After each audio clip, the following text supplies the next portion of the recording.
स्वागत है आपका ऑनलाइन जीएस पर। आज इस वीडियो में हम पढ़ने वाले हैं महेश कुमार वर्णवाल की एनसीईआरटी सार संग्रह जो वन लाइनर फॉर्म में आती है और आज इसमें हम भारतीय अर्थव्यवस्था से संबंधित सभी तथ्यों को डिस्कस करेंगे। इस बुक में दिए गए अन्य टॉपिक पढ़ने के लिए आप हमारे चैनल की प्लेलिस्ट में जाके वहां से बाकी की वीडियोस देख सकते हैं। तो चलिए हम वीडियो शुरू करते हैं। भारतीय अर्थव्यवस्था देखने वाले हैं हम। इसमें सबसे पहले देखते हैं, जब हम किसी देश को उसकी समस्त आर्थिक क्रियाओं के संदर्भ में परिभाषित करते हैं तो उसे उस देश की अर्थव्यवस्था यानी इकोनॉमी कहते हैं। अर्थशास्त्र का जनक किसे कहा जाता है? एडम स्मिथ को। अर्थव्यवस्था की छोटी आर्थिक इकाइयों का अध्ययन अर्थशास्त्र की किस शाखा के अंतर्गत किया जाता है? व्यष्टि अर्थशास्त्र में। समष्टि अर्थशास्त्र को अर्थशास्त्र की एक अलग शाखा के रूप में आरंभ करने का श्रेय किसे दिया जाता है? जॉन मेनार्ड कीन्स को। भारतीय अर्थव्यवस्था किस प्रकार की अर्थव्यवस्था मानी जाती है?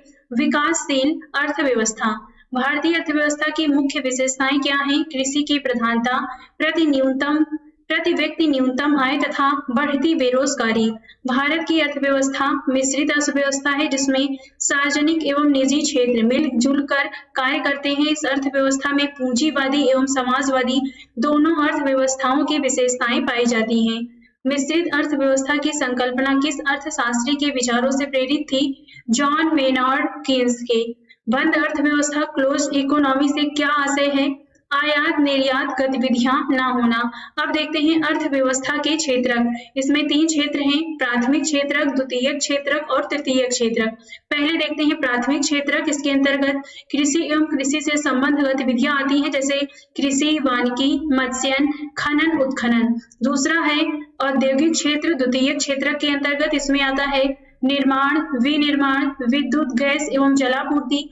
तृतीयक क्षेत्र के अंतर्गत सेवा क्षेत्र आते हैं, परिवहन एवं संचार, बैंकिंग एवं बीमा, व्यापार एवं भंडारण, सामुदायिक सेवाएं। संयुक्त क्षेत्र की अवधारणा किन क्षेत्रों के संबंध को दर्शाती है? निजी व सार्वजनिक क्षेत्र। अर्थव्यवस्था में उच्च स्तरीय निर्णय लेने वाले संस्थानों को किस क्षेत्र के अंतर्गत शामिल किया जाता है? पंचम क्षेत्र के अंतर्गत। अर्थशास्त्र के क्षेत्र में प्रथम नोबेल पुरस्कार किस वर्ष प्रदान किया गया था? वर्ष 1969 में। अर्थशास्त्र में नोबेल पुरस्कार प्राप्त करने वाले भारतीय मूल के प्रथम व्यक्ति कौन थे? अमर्त्य सेन। अर्थशास्त्र का नोबेल प्राप्त करने वाले अभिजीत बनर्जी भारतीय मूल के दूसरे व्यक्ति हैं जिन्हें यह पुरस्कार वर्ष 2019 में उनकी पत्नी एस्थर डुफ्लो तथा अमेरिकी मूल के माइकल क्रेमर के साथ संयुक्त रूप से वैश्विक गरीबी उन्मूलन में प्रयोगात्मक दृष्टिकोण हेतु प्रदान किया गया था। राष्ट्रीय आय और प्रति व्यक्ति आय एक निर्धारित स्तर से ऊपर पाई जाती है। विकसित अर्थव्यवस्था में हस्तक्षेप के सिद्धांत का प्रतिपादन किसने किया था? एडम स्मिथ ने। गांधीवादी अर्थव्यवस्था किस सिद्धांत पर आधारित है? न्यास के सिद्धांत पर। समाजवादी अर्थव्यवस्था का जनक किसे माना जाता है? कार्ल मार्क्स को। भारतीय अर्थव्यवस्था के उदारीकरण का अग्रदूत किसे कहा जाता है? डॉक्टर मनमोहन सिंह को। अब देखते हैं विश्व की 10 शीर्ष अर्थव्यवस्थाएं 2021 के अनुसार। ये आप करंट से भी कवर कर लीजिएगा। इसमें हम 2021 का देख रहे हैं। नॉमिनल जीडीपी पर आधारित यूएस ट्रिलियन डॉलर में। इस तरफ क्रम है, इस तरफ देश है, इस तरफ जीडीपी है, इस तरफ भी क्रम, देश और जीडीपी दिया गया है। पहला है अमेरिका, इसकी जीडीपी है 22.93। यहाँ पे ये ट्रिलियन डॉलर में दिया गया है, यूएस ट्रिलियन डॉलर में, तो ये आपको ध्यान रखना है। दूसरे स्थान पर है चीन, 16.86 ट्रिलियन डॉलर है। तीसरे स्थान पर है जापान, 5.10 और चौथे स्थान पर है जर्मनी। ये डॉलर आप खुद से देख लीजिएगा। 5वें पर है यूके, 6ठे पर है भारत का है 2.49 trillion dollar, American US dollar है ये। 7वें स्थान पर है फ्रांस, 8 पर है इटली, 9 पर है कनाडा और 10 पर है कोरिया। स्रोत है इसका वर्ल्ड इकोनॉमिक आउटलुक अक्टूबर 2021 के अनुसार। वह अर्थव्यवस्था जिसका विश्व के अन्य देशों से कोई व्यापारिक संपर्क नहीं होता है वह बंद अर्थव्यवस्था कहलाती है। अब देखते हैं आर्थिक समृद्धि एवं विकास से संबंधित तथ्यों को। किसी अर्थव्यवस्था में होने वाला मात्रात्मक परिवर्तन आर्थिक समृद्धि कहलाता है। प्रति व्यक्ति समग्र उत्पादन व प्रति व्यक्ति भौतिक पूंजी में वृद्धि क्या दर्शाती है? आर्थिक समृद्धि को। यदि किसी देश में पूंजी निर्माण हो रहा है तो उसकी अर्थव्यवस्था पर क्या प्रभाव पड़ेगा? आर्थिक समृद्धि में अनिवार्य रूप से वृद्धि होगी। किसी भी देश के लिए आर्थिक समृद्धि का सबसे उपयुक्त मापदंड किसे माना जाता है? प्रति व्यक्ति वास्तविक आय को। भारतीय अर्थव्यवस्था ने किस वर्ष में सर्वाधिक समृद्धि दर प्राप्त की है? वर्ष 2006-7 में 9.6% में। भारत में बचत यानी सेविंग और पूंजी निर्माण की ऊंची दर होते हुए भी समृद्धि दर कम होने का मुख्य कारण क्या है? पूंजी उत्पाद अनुपात का अधिक होना। आर्थिक समृद्धि तथा आर्थिक विकास किस प्रकार की अवधारणा है? क्रमशः वस्तुनिष्ठ एवं व्यक्तिनिष्ठ। किसी अर्थव्यवस्था में होने वाले मात्रात्मक एवं गुणात्मक परिवर्तनों को आर्थिक विकास कहते हैं। इसमें सामाजिक मूल्य निहित होते हैं। आर्थिक विकास इकोनॉमिक डेवलपमेंट के मुख्य संकेतक क्या हैं? मानव पूंजी में वृद्धि, असमानता में कमी और अर्थव्यवस्था में संरचनात्मक परिवर्तन। आर्थिक उदारीकरण की नीति लागू होने के पश्चात किस वर्ष आर्थिक विकास दर सर्वाधिक रही? वर्ष 2006-7 में 9.6% रही। किस पंचवर्षीय योजना में आर्थिक विकास दर सबसे कम रही? तीसरी पंचवर्षीय योजना में। किस पंचवर्षीय योजना में आर्थिक विकास दर सर्वाधिक रही है? 7.8%। तो 11वीं पंचवर्षीय योजना में। सकल घरेलू उत्पादन जीडीपी में परिवर्तन की दर क्या कहलाती है? आर्थिक विकास दर। जीवन की भौतिक गुणवत्ता सूचकांक का प्रतिपादन किया था मॉरिस ने वर्ष 1976 में। नेक्स्ट है वर्ष 1970 में आधारभूत आवश्यक प्रत्यागम दृष्टिकोण का प्रतिपादन किसके द्वारा किया गया था? विश्व बैंक के द्वारा। आर्थिक विकास के मापन हेतु क्रय शक्ति समता विधि का प्रतिपादन किसने किया था? जी.आर. कैसेल ने। विश्व बैंक के अनुसार क्रय शक्ति समता के आधार पर चीन एवं संयुक्त राज्य अमेरिका के बाद भारत तीसरी सबसे बड़ी अर्थव्यवस्था है। अर्थतंत्र में ज्ञान, तकनीकी कुशलता, शिक्षा आदि को किस प्रकार की पूंजी माना जाता है? मानवीय पूंजी। भारतीय मानव विकास प्रतिवेदन प्रत्येक प्रतिवर्ष गांव से संबंधित क्या जानकारी प्रदान करता है? आधारित संरचना, सुख साधन, शिक्षा तथा स्वास्थ्य संबंधित सूचकांक। किस आंतरिक संस्था के द्वारा वर्ष 1990 से मानव विकास सूचकांक को प्रस्तुत किया जाता है? संयुक्त राष्ट्र विकास कार्यक्रम यूएनडीपी द्वारा। संयुक्त राष्ट्र मानव विकास सूचकांक किसके द्वारा विकसित किया गया था? महबूब उल हक द्वारा। मानव विकास सूचकांक के 3 मुख्य घटक कौन से हैं? जीवन प्रत्याशा, शैक्षिक स्तर एवं प्रति व्यक्ति सकल घरेलू उत्पाद। जीवन प्रत्याशा सूचकांक की गणना हेतु तो अधिकतम आयु प्रत्याशा 85 वर्ष तथा न्यूनतम आयु प्रत्याशा 20 वर्ष ली जाती है। मानव विकास रिपोर्ट 2020 में किस देश का प्रथम स्थान है? नॉर्वे का। सतत आर्थिक विकास से क्या अभिप्राय है? वर्तमान पीढ़ी के विकास के साथ साथ भविष्य का आर्थिक विकास। मानव विकास सूचकांक 2020 में भारत का विश्व में 131वां स्थान है। अब देखते हैं राष्ट्रीय आय से संबंधित तथ्यों को। किसी निश्चित अवधि के लिए एक देश की राष्ट्रीय आय नेशनल इनकम एक वित्तीय वर्ष 1 अप्रैल से 31 मार्च में उत्पादित अंतिम वस्तुओं और सेवाओं के मौद्रिक मूल्य के बराबर होती है। राष्ट्रीय आय बराबर घरेलू आय प्लस विदेशों से प्राप्त शुद्ध कारक आय। राष्ट्रीय आय लेखा प्रणाली का जन्मदाता किसे कहा जाता है? साइमन कुजनेट्स को वर्ष 1949 में भारत सरकार द्वारा नियुक्त राष्ट्रीय आय समिति के अध्यक्ष कौन थे? पी.सी. महालनोबिस। भारत में प्रति व्यक्ति आय की वृद्धि की दर मंद होने का मुख्य कारण क्या है? उच्च पूंजी उत्पाद अनुपात व जनसंख्या वृद्धि की ऊंची दर। भारत में अर्थव्यवस्था का कौन सा क्षेत्र बचत सर्वाधिक योगदान करता है? घरेलू क्षेत्र। भारत के घरेलू वस्तुओं में सर्वाधिक हिस्सा किसका है? भौतिक परिसंपत्तियों का। वर्तमान में भारत के किस राज्य में प्रति व्यक्ति आय सबसे कम है? बिहार में। भारत में सर्वप्रथम राष्ट्रीय आय की गणना का प्रयास दादाभाई नौरोजी द्वारा वर्ष 1867 से 68 में किया गया था। इन्होंने अपनी पुस्तक poverty and un British rule in India में प्रति व्यक्ति आय 20 रुपए बताई थी। वर्तमान में किस राज्य में औसत औसत प्रति व्यक्ति आय सर्वाधिक है गोवा में। भारत में राष्ट्रीय आय समंकों का आकलन किसके द्वारा किया जाता है? केंद्रीय सांख्यिकी संगठन द्वारा। केंद्रीय सांख्यिकी कार्यालय CSO तथा राष्ट्रीय प्रतिदर्श सर्वेक्षण कार्यालय का विलय कर किस नई संस्था को स्थापित करने का निर्णय लिया गया है? राष्ट्रीय सांख्यिकी कार्यालय। हिंदू वृद्धि दर किससे संबंधित है? राष्ट्रीय आय से। MCA21 मिशन मोड प्रोजेक्ट किस केंद्रीय मंत्रालय द्वारा आरंभ किया गया है? कंपनी मामलों के मंत्रालय द्वारा। एक खुली अर्थव्यवस्था में अर्थव्यवस्था की राष्ट्रीय आय से क्या तात्पर्य है? C + I + G + X - M।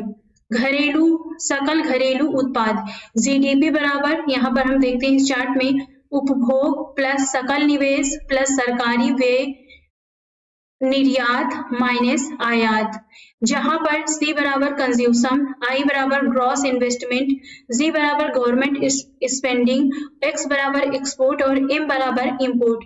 तो ये आपको ध्यान से इसे पढ़ लेना है इस नियम को। नेक्स्ट है सकल घरेलू उत्पाद GDP के आधार पर विश्व की 6वीं सबसे बड़ी अर्थव्यवस्था कौन सी है? भारत की। मुद्रास्फीति, मुद्रा संकुचन एवं अप्रत्यक्ष कर के प्रभाव को शामिल कर संकलित GDP को क्या कहा जाता है? Nominal GDP। भारत में सकल घरेलू उत्पाद का सबसे बड़ा भाग किस आर्थिक क्षेत्र से प्राप्त होता है? सेवा क्षेत्र यानी सर्विस सेक्टर से। भारत की राष्ट्रीय आय में ग्रामीण अर्थव्यवस्था कितना प्रतिशत योगदान है? लगभग 46%। सकल राष्ट्रीय उत्पाद ग्रॉस नेशनल प्रोडक्ट GNP क्या है? राष्ट्रीय उत्पाद का मूल्य मापन। राष्ट्रीय प्रतिदर्श सर्वेक्षण संगठन की स्थापना किस वर्ष हुई थी? वर्ष 1950 में।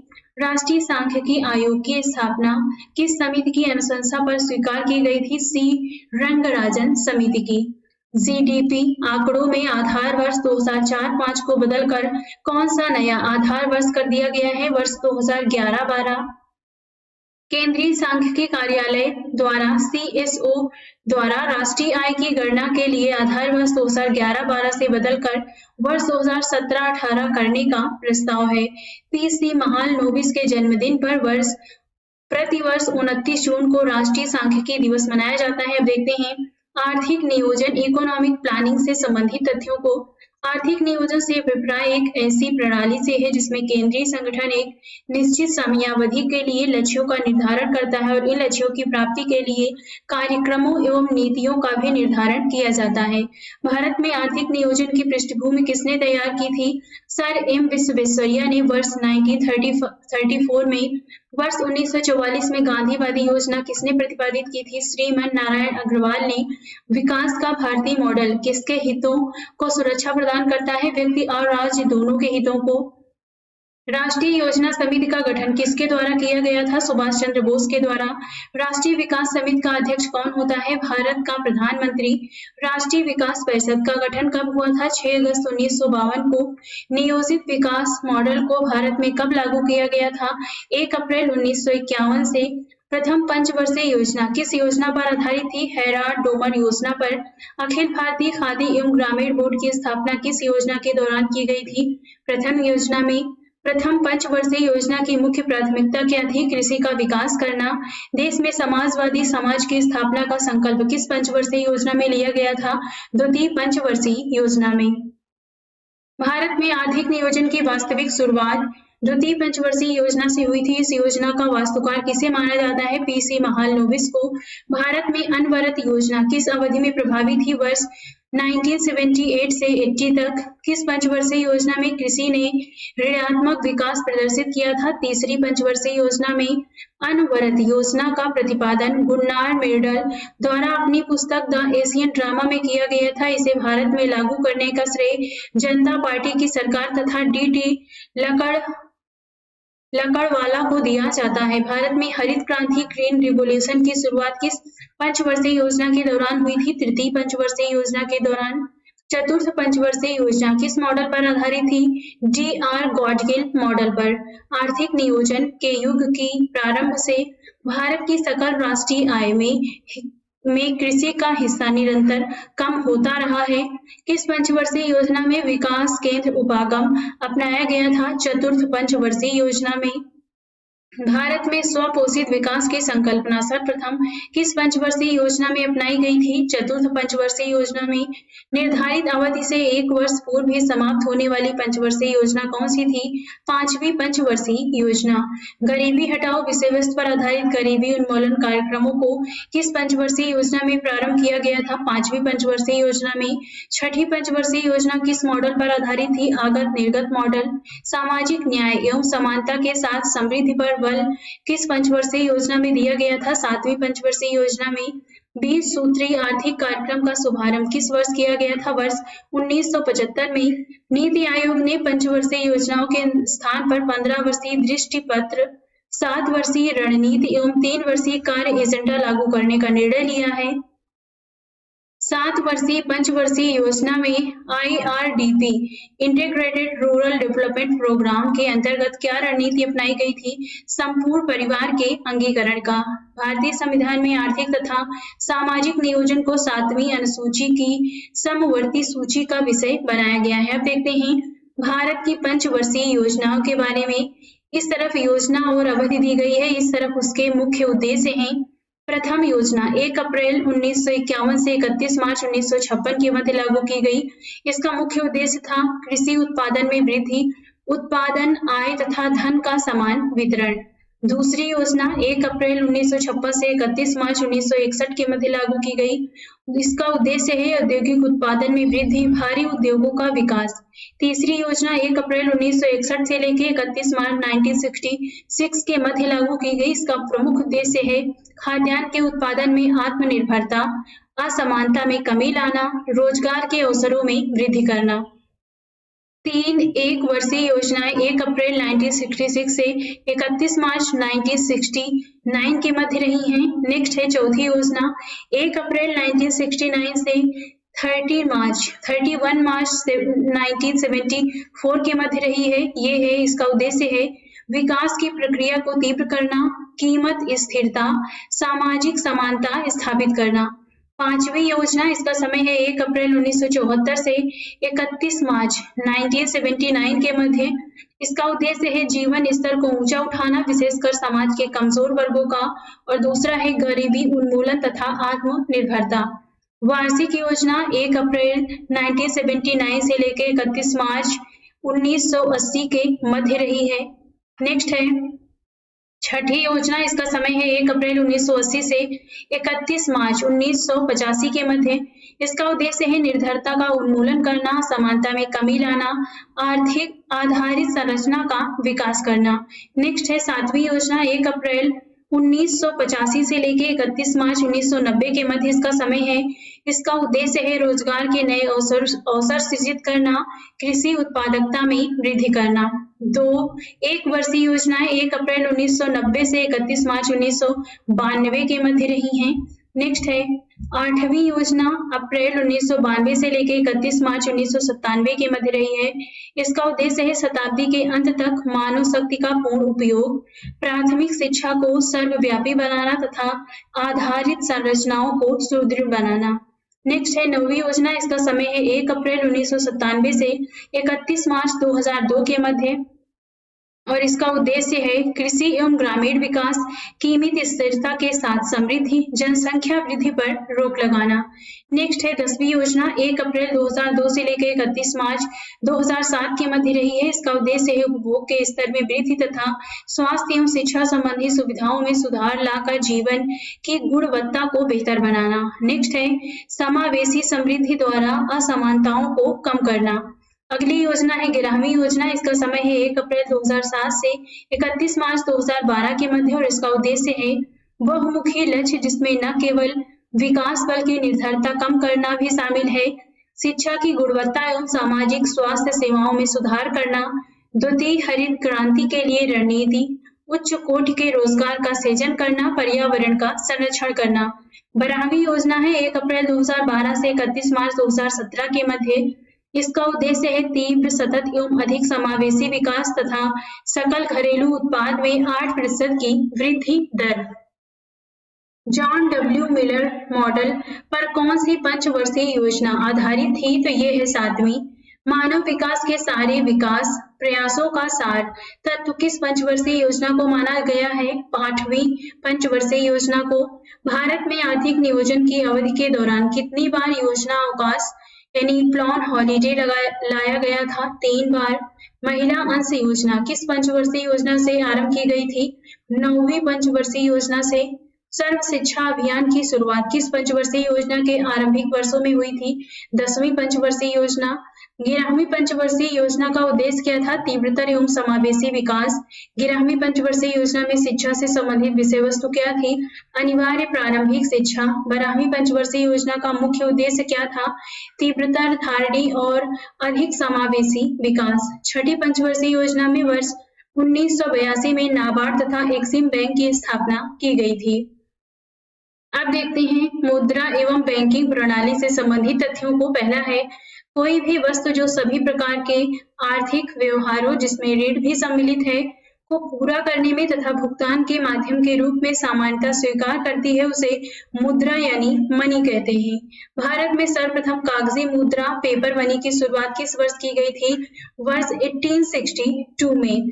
किस प्रकार की मुद्रा में बाह्य मूल्य फेस वैल्यू के साथ साथ आंतरिक मूल्य भी निहित होती है? धातु मुद्रा। विदेशी मुद्रा जिसमें त्वरित प्रवास की प्रवृत्ति होती है क्या कहलाती है? गर्म मुद्रा, हॉट मनी। स्मार्ट मनी या प्लास्टिक मनी शब्द का प्रयोग किसके लिए किया जाता है?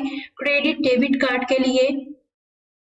बिटकॉइन क्रिप्टो करेंसी का प्रचलन किसने किया था? सातोशी नाकामोतो ने। केंद्रीय बजट 2022-23 में डिजिटल संपत्ति क्रिप्टो करेंसी के हस्तांतरण से होने वाली आय पर कितने प्रतिशत कर का प्रावधान किया गया है? 30%।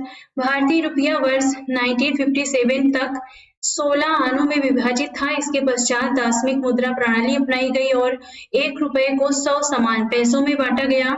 आरबीआई द्वारा जारी नोटों में कुल 17 भाषाओं का प्रयोग होता है। वह मुद्रा जिसका वास्तविक एवं अंकित मूल्य बराबर हो उसे क्या कहते हैं? प्रमाणिक मुद्रा। विशेष आहरण अधिकार उदाहरण है कृत्रिम मुद्रा का। मुद्रा पूर्ति की माप देखते हैं इस तरफ यहाँ पर इस चार्ट में। पहला है इसमें M1 बराबर होता है लोगों के पास मुद्रा व सिक्के प्लस बैंकों के पास नगद जमा प्लस रिजर्व बैंक के पास अन्य जमाएं संकीर्ण मुद्रा। M2 बराबर होता है M1 यानी M1 में जो था इसके अलावा प्लस डाकघरों से मांग जमा। M3 बराबर होता है M1 प्लस बैंकों के पास सावधि जमाएं अथवा समय जमाएं। M4 बराबर होता है M3 यानी ये M3 प्लस डाकघरों में कुल जमा मांग एवं सावधि जमा। तरलता की दृष्टि से क्रम है इसका M1, M2, M3, M4। किस प्रकार की मुद्रा का दुर्लभ मुद्रा यानी हॉट करेंसी से तात्पर्य है जिस मुद्रा की विश्व बाजार में आपूर्ति की अपेक्षा मांग अधिक हो। भारत में मुद्रा गुणक मनी मल्टीप्लायर को किस रूप में परिभाषित किया जाता है? आरक्षित मुद्रा के रूप में। Postal order, demand draft, cheque तथा पत्र किसके उदाहरण हैं? ऐच्छिक मुद्रा के विनिमय के भारत में सिक्कों की ढलाई किन स्थानों पर होती है? मुंबई, कोलकाता, हैदराबाद तथा नोएडा में 1 रुपए का नोट वित्त मंत्रालय द्वारा जारी किया जाता है जिस पर वित्त सचिव के हस्ताक्षर होते हैं, जबकि अन्य करेंसी नोट आरबीआई द्वारा जारी किए जाते हैं जिन पर रिजर्व बैंक के गवर्नर के हस्ताक्षर होते हैं। मुद्रा के स्थैतिक तथा गत्यात्मक कार्यों का विभाजन किसने किया है? पॉल एंजिल ने। भारत में मुद्रा एवं साख का नियंत्रण किसके द्वारा किया जाता है? भारतीय रिजर्व बैंक द्वारा। ऐसा स्थान जो किसी देश के वित्तीय व्यवहार में भागीदार होता है बैंक कहलाता है। बैंकों और इसी तरह के संस्थानों की व्यवसायिक गतिविधियां बैंकिंग कहलाती हैं। सर्वप्रथम आधुनिक बैंकिंग का विकास किस देश में हुआ था? नीदरलैंड में वर्ष 1609 ईस्वी में। भारतीय रिजर्व बैंक आरबीआई की स्थापना किस वर्ष की गई थी? वर्ष 1935 में। भारत में केंद्रीय बैंक की स्थापना का प्रथम प्रयास किस आयोग ने किया था? चैम्बरलिन आयोग वर्ष 2014 में। इंपीरियल बैंक ऑफ इंडिया की स्थापना किस वर्ष की गई थी? वर्ष 1921 में। भारत में विदेशी विनिमय संचय का रख रखाव किसके द्वारा किया जाता है? भारतीय रिजर्व बैंक के द्वारा। भारतीय रिजर्व बैंक को कितने मूल्य तक के करेंसी नोट छापने का अधिकार प्राप्त है? 10,000 रुपए तक। भारतीय रिजर्व बैंक यानी आरबीआई के प्रथम गवर्नर सर ऑसबोर्न स्मिथ थे तथा वर्तमान में इनके गवर्नर शशिकांत दास हैं। ये आप करंट से कवर कर लीजिएगा। विश्व के किस बैंक को केंद्रीय बैंकों की मां की संज्ञा दी गई है? Bank of England. भारत में मुद्रा संबंधी नोटों की निर्गमन प्रणाली किस पर आधारित है? न्यूनतम आरक्षित प्रणाली पर। न्यूनतम आरक्षित प्रणाली के अंतर्गत एक वित्तीय वर्ष में नए नोट निर्गमित करने की प्रक्रिया में भारतीय रिजर्व बैंक 200 करोड़ का एक संरक्षित कोष रखेगी, जिसमें 115 करोड़ मूल्य का सोना तथा 85 करोड़ रुपए की अंतरराष्ट्रीय मुद्रा होगी। भारत में ट्रेजरी बिल किसके द्वारा बेचे जाते हैं? भारतीय रिजर्व बैंक के द्वारा। भारत में सिक्के जारी करने तथा नियंत्रित करने का कार्य कौन करता है? Reserve bank of India. प्रथम क्षेत्रीय ग्रामीण बैंक की स्थापना किस वर्ष की गई थी? वर्ष 1975 में। वाणिज्यिक पत्र किसके लिए साख का स्रोत है? निगम उद्योग के लिए। इंद्रधनुष योजना का संबंध किससे है? बैंकों की वित्तीय सुधार से। वर्ष 2011 में सूक्ष्म वित्तीय संस्थाएं किस समिति की अनुशंसा पर स्थापित की गई थी? वाई.एच. मालेगाम समिति। भारतीय रिजर्व बैंक के लेखा वर्ष की अवधि है 1 जुलाई से 30 जून। आरबीआई ने अपने लेखांकन वर्ष को जुलाई जून से परिवर्तित करके अप्रैल मार्च करने का निर्णय किया है। इसके अंतर्गत आगामी लेखा वर्ष जुलाई 2020 से 31 मार्च 2021 तक 9 महीने की अवधि का रहा और उसके पश्चात सभी लेखा वर्ष 1 अप्रैल से 31 मार्च तक होंगे। नेक्स्ट है, भारत में बैंकों द्वारा प्राथमिक क्षेत्र ऋण दान से क्या तात्पर्य है? कृषि, लघु एवं छोटे उद्यम तथा दुर्बल वर्गों को ऋण देने से। ग्रेसम का नियम किससे संबंधित है? मुद्रा के प्रचलन से। वाणिज्यिक बैंक किस सूची के अंतर्गत आते हैं? संघ सूची के। भारतीय रुपया विश्व की 5वीं ऐसी मुद्रा है जिसका अपना प्रतीक सिंबल यानी चिन्ह है। इसका चिन्ह ये यहाँ पर आप देख सकते हैं, आर के ऊपर इस प्रकार से लाइन खींची जाती है। डी उदय कुमार द्वारा डिजाइन किया गया है। नरसिम्हम समिति का संबंध किससे है? बैंकिंग संरचना में सुधारों से। भारत में व्यावसायिक बैंकों द्वारा साख सृजन का नियंत्रण कौन करता है? भारतीय रिजर्व बैंक। ग्रामीण परिवारों को सीधे ऋण कौन प्रदान करता है? क्षेत्रीय ग्रामीण बैंक और भूमि विकास बैंक। मूल रूप से निजी स्वामित्व वाला भारतीय रिजर्व बैंक भारत सरकार के पूर्ण स्वामित्व में कब आया? 1 जनवरी 1949 को। भारतीय रिजर्व बैंक का मुख्यालय कहाँ स्थित है? मुंबई में। भारतीय रिजर्व बैंक के 4 मुद्रालय है। बेनीप्रेस देवास मध्य प्रदेश में, नासिक महाराष्ट्र में, मैसूर कर्नाटक में तथा सालबोनी पश्चिम बंगाल में स्थित है। भारत का केंद्रीय बैंक यानी बैंकों का बैंक किसे कहा जाता है? भारतीय रिजर्व बैंक को। भारतीय स्टेट बैंक की स्थापना किस वर्ष हुई थी? वर्ष 1955 में। सिंपली क्लिक क्रेडिट कार्ड योजना किस बैंक द्वारा शुरू की गई है? भारतीय स्टेट बैंक के द्वारा। भारत में प्रथम महिला बैंक की स्थापना कब और कहां की गई थी? 19 नवंबर 2013 को मुंबई में। भारत के किस बैंक ने चीन में सबसे पहले अपनी शाखा स्थापित की थी? भारतीय स्टेट बैंक ने। निजी भारतीय बैंकों में से किसने चीन में सर्वप्रथम अपनी शाखा स्थापित की है? Axis bank. सार्वजनिक क्षेत्र के 12 बैंक हैं, यहाँ पर हम एक एक करके देखते हैं। Bharatiya state bank, bank of India, bank of Baroda, bank of Maharashtra, union bank of India, UCO bank, Punjab national bank, Indian overseas bank, central bank of India, Punjab and Sindh bank, Indian bank, Canara bank. विश्व का प्रथम केंद्रीय बैंक स्वीडिश रिक्सबैंक जिसकी स्थापना 1668 ईस्वी में Sweden में हुई थी। भारतीय रिजर्व बैंक के कौन से पूर्व गवर्नर भारत के प्रधानमंत्री भी बने? तो ये है डॉक्टर मनमोहन सिंह। भारत में बैंकिंग व्यवस्था के विस्तार एवं वित्तीय समावेशन को ध्यान में रखकर 19 जुलाई 1969 तथा 15 अप्रैल 1980 को क्रमशः 14 एवं 6 बड़े व्यावसायिक बैंकों का राष्ट्रीयकरण किया गया था। किसानों तक आसानी से पहुंच के लिए किस बैंक ने किसान क्लब स्थापित किए हैं? भारतीय स्टेट बैंक ने। भारत में पहला इस्लामिक बैंक कहाँ स्थापित किया गया? कोच्चि केरल में। लघु उद्योगों स्मॉल स्केल इंडस्ट्रीज के क्षेत्र में कौन सा बैंक कार्य करता है? भारतीय लघु उद्योग विकास बैंक यानी सिडबी। प्रथम बैंक क्रेडिट कार्ड कब और किस देश द्वारा निर्गत किया गया? बैंक ऑफ अमेरिका द्वारा 1959 में। क्षेत्रीय ग्रामीण बैंक की स्थापना कब हुई थी? 2 अक्टूबर 1975 को। फिनेजी, लेड बॉक्स, लेडन क्लब, रूपी सर्कल तथा फेयर सेंट आदि पीयर टू पीयर ऋण उपलब्ध कराने वाले कुछ प्रमुख प्लेटफॉर्म्स हैं। भारत के किन राज्यों में क्षेत्रीय ग्रामीण बैंक कार्यरत नहीं है? सिक्किम एवं गोवा। भारत के किस व्यावसायिक बैंक ने सबसे पहले चलती फिरती एटीएम सेवा की शुरुआत की है? आईसीआईसीआई बैंक ने। लघु एवं मध्यम उद्यमों को ऋण उपलब्ध कराने हेतु किस समिति का गठन किया गया था? नायक समिति। वर्ष था 1993। भारत में नाबार्ड किन बैंकों को पुनर्वित्त रीफाइनेंस उपलब्ध करता है? अनुसूचित व्यापारिक बैंकों, क्षेत्रीय ग्रामीण बैंकों तथा राज्य भूमि विकास बैंकों को। नेक्स्ट है, नाबार्ड का मुख्यालय कहाँ स्थित है? मुंबई में। बैंकों की पूंजी पर्याप्तता के मापन के लिए किस अंतरराष्ट्रीय मानक का प्रयोग किया जाता है? बेसल मानक। वर्ष 1995-96 में स्थापित ग्रामीण अवस्थापना विकास कोष का लेखा जोखा कौन रखता है? राष्ट्रीय कृषि एवं ग्रामीण विकास बैंक। स्वाभिमान कार्यक्रम का प्रमुख उद्देश्य क्या है? ग्रामीण निर्धनों के घरों तथा बैंकों को पहुंचाना। ग्रामीण निर्धनों के घरों तक बैंकों को पहुंचाना। किस समिति की अनुशंसा पर भारत में जोखिम परिसंपत्तियों के 9% न्यूनतम पूंजी पर्याप्तता का प्रावधान किया गया है? नरसिम्हम समिति। सहकारी साख समितियों का ढांचा कैसा है? त्रिस्तरीय। गैर निष्पादक परिसंपत्ति से संबंधित विवादों के निस्तारण के उद्देश्य से वर्ष 1993 में किस न्यायिक संस्था की स्थापना की गई थी? ऋण वसूली प्राधिकरण। कर्ज को लौटाने में समर्थ होने के बावजूद जानबूझकर कर्ज न लौटाने वाले ऋणी को किस नाम से जाना जाता है? इरादतन चूककर्ता। नेक्स्ट है, केरल देश का प्रथम राज्य है जबकि तमिलनाडु का मंगलम देश का प्रथम गांव है जहां प्रत्येक परिवार को कम से कम एक बैंक खाता सुनिश्चित कराया गया। भारतीय रिजर्व बैंक किन परिसंपत्तियों के बदले मुद्रा निर्गमन करता है? स्वर्ण, विदेशी प्रतिभूति तथा भारत सरकार की प्रतिभूति के बदले में।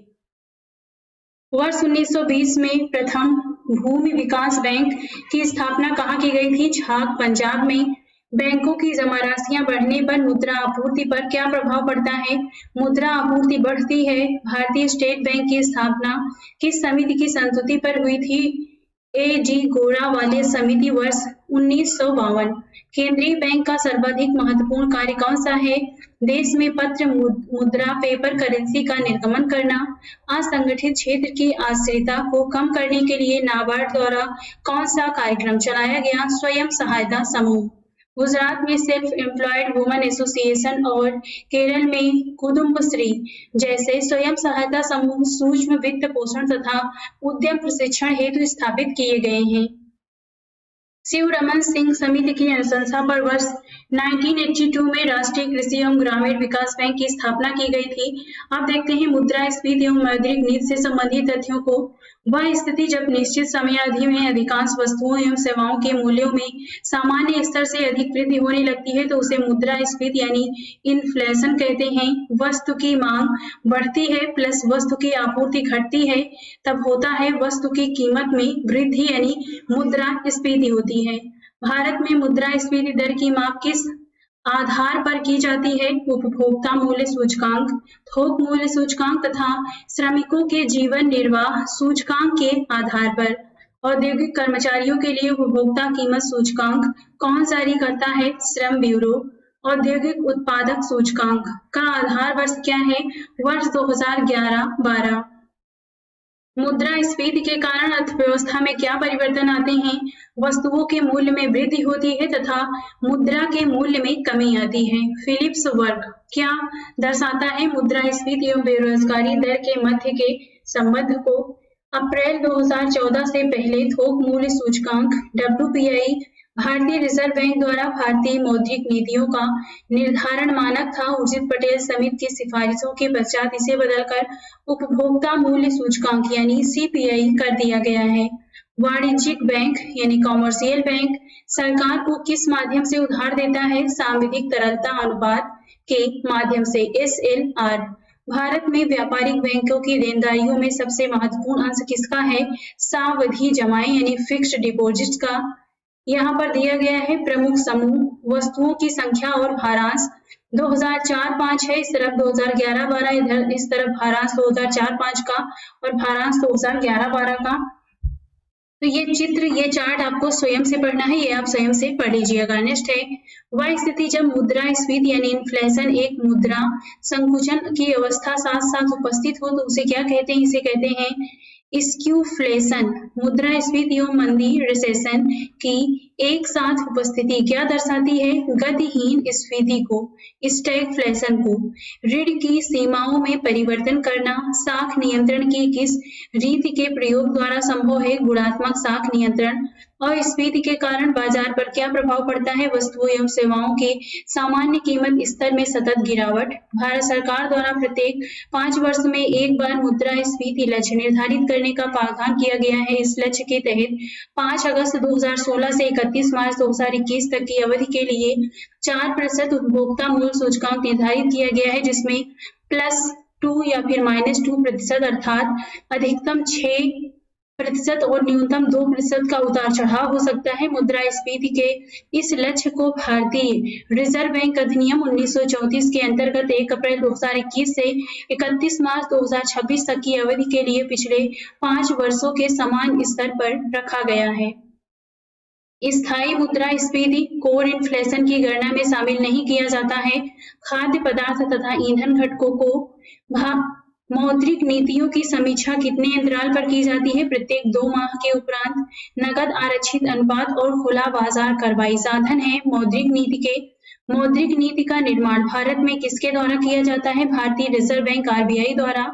रेपो दर, रेपो रेट का नियमन कौन करता है? आरबीआई यानी भारतीय रिजर्व बैंक। भारतीय रिजर्व बैंक के पास विभिन्न व्यावसायिक बैंकों की कुल जमा एवं आरक्षित राशि का निर्धारण भाग क्या कहलाता है? नगद आरक्षित अनुपात, CRR। जब भारतीय रिजर्व बैंक नगद आरक्षित अनुपात में वृद्धि की घोषणा करता है तो इसका तात्पर्य क्या है? वाणिज्यिक बैंकों के पास उधार देने के लिए मुद्रा की कमी होगी। हेलीकॉप्टर मुद्रा की अवधारणा का प्रतिपादन सर्वप्रथम अमेरिकी अर्थशास्त्री मिल्टन फ्रीडमैन ने किया था। राज्य भविष्य निधि, स्टेट प्रोविडेंट फंड के अंतर्गत सरकार जो प्राप्त मुद्रा किस कोष में जमा किया जाता है? सार्वजनिक लेखा निधि में। भारत में मुद्रास्फीति मापन की सबसे लोकप्रिय माप क्या है? उपभोक्ता मूल्य सूचकांक यानी CPI। यदि किसी अवस्था में वस्तुओं एवं सेवाओं की मांग की अपेक्षा आपूर्ति अधिक हो जाए तो इनकी कीमतों में गिरावट आती है, जिसे मुद्रा संकुचन कहा जाता है। ऑपरेशन ट्विस्ट किसके द्वारा प्रारंभ किया गया है? रिजर्व बैंक के द्वारा। अनुसूचित वाणिज्यिक बैंक किसानों एवं ग्राहकों को जिस दर पर ऋण देते हैं उसे क्या कहा जाता है? आधार दर यानी बेस रेट। उपभोक्ता मूल्य सूचकांक की गणना किस आधार पर की जाती है? वस्तुओं एवं सेवाओं दोनों के कीमतों के आधार पर। भारत में कर्मचारियों के महंगाई भत्ते के निर्धारण का आधार क्या है? उपभोक्ता कीमत सूचकांक। उपभोक्ता मूल्य सूचकांक किसके द्वारा संकलित किया जाता है? केंद्रीय सांख्यिकी संगठन CSO के द्वारा। इस समिति की अनुशंसा पर थोक मूल्य सूचकांक का आधार वर्ष 2004-5 से बदल कर 2011-12 किया गया था। सौमित्र चौधरी समिति। वस्तुओं की थोक कीमत सूचकांक श्रेणी को संशोधित करने हेतु कार्यकारी समूह का अध्यक्ष किसे बनाया गया था? अभिजीत सेन को। विदेशी वाणिज्यिक उधारी को कौन विनियमित करता है? भारतीय रिजर्व बैंक। भारतीय रिजर्व बैंक द्वारा बैंक दर कम करने का परिणाम क्या होता है? बाजार की तरलता बढ़ जाती है। भारतीय रिजर्व बैंक ने आधार दर, बेस रेट आधारित ऋण प्रणाली को समाप्त कर वर्ष 2016 में सीमांत निधि लागत पर आधारित ऋण दर MCLR को लागू किया था। भारतीय रिजर्व बैंक के पास विभिन्न व्यावसायिक बैंकों की कुल जमा एवं आरक्षित राशि का निर्धारित भाग कहलाता है नगद आरक्षित अनुपात, CRR। वह दर जिस पर बैंक रिजर्व बैंक को उधार देते हैं क्या कहलाती है? तो इसे कहते हैं रिवर्स रेपो दर के रूप में रिवर्स रेपो रेट। बैंकों को अपने रोकड़ शेष और कुल परिसंपत्ति के मध्य एक निश्चित अनुपात रखना पड़ता है, उसे क्या कहते हैं? सांविधिक तरलता अनुपात, स्टैट्यूटरी लिक्विडिटी रेशियो SLR। वित्त क्षेत्रक सुधार पर वित्त क्षेत्र सुधार पर नरसिंहम समिति ने क्या सुझाव दिया था? सांविधिक तरलता अनुपात SLR तथा नगद आरक्षित अनुपात CRR को कम करने का। भारतीय रिजर्व बैंक द्वारा CRR में वृद्धि से क्या प्रभाव पड़ता है? मौद्रिक तरलता में कमी आती है। मौद्रिक नीति समिति का अध्यक्ष कौन होता है? रिजर्व बैंक का गवर्नर। मौद्रिक नीति समिति MPC के 6 सदस्यों में से 3 सदस्य RBI के प्रतिनिधि होते हैं तथा अन्य 3 सदस्यों की नियुक्ति केंद्र सरकार द्वारा की जाती है। वे ऋण जिनके ब्याज की दर परिवर्तनशील होती है उन्हें क्या कहते हैं? फ्लोटिंग दर ऋण। अब देखते हैं मुद्रास्फीति एवं मुद्रा संकुचन के प्रभाव क्या क्या होते हैं। इस तरफ वर्ग क्षेत्र है, इस तरफ प्रभाव है, यहाँ पे मुद्रास्फीति है और इस तरफ मुद्रा संकुचन है, यानी कि इस तरफ महंगाई आती है और इस तरफ नुकसान होता है। पहला है उत्पादक वर्ग को मुद्रास्फीति से लाभ होता है और मुद्रा संकुचन से हानि होती है। उपभोक्ता को मुद्रास्फीति से हानि होती है और मुद्रा संकुचन से लाभ होता है। ऋणी को, यानी जो ऋणी होते हैं उन्हें मुद्रास्फीति से लाभ होता है और मुद्रा संकुचन से हानि होती है। ऋणदाता को हानि होती है मुद्रास्फीति से और लाभ होता है मुद्रा संकुचन से। निर्यात में कमी आती है मुद्रास्फीति से और मुद्रा संकुचन से वृद्धि होती है। आयात में वृद्धि होती है मुद्रास्फीति से और मुद्रा संकुचन से कमी आती है। सार्वजनिक बजट में कमी होती है जब महंगाई आती है और जब मंदी होती है तो वृद्धि होती है।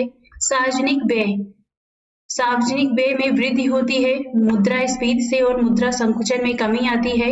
स्थिर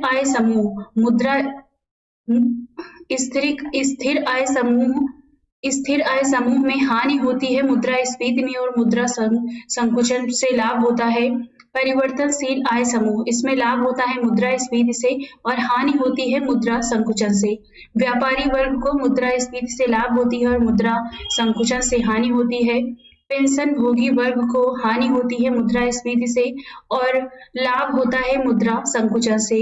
CRR तथा SLR को सम्मिलित रूप से आरक्षी अनुपात अथवा RBI का नीतिगत अनुपात कहा जाता है। अब देखते हैं भारतीय वित्तीय बाजार से संबंधित तथ्यों को।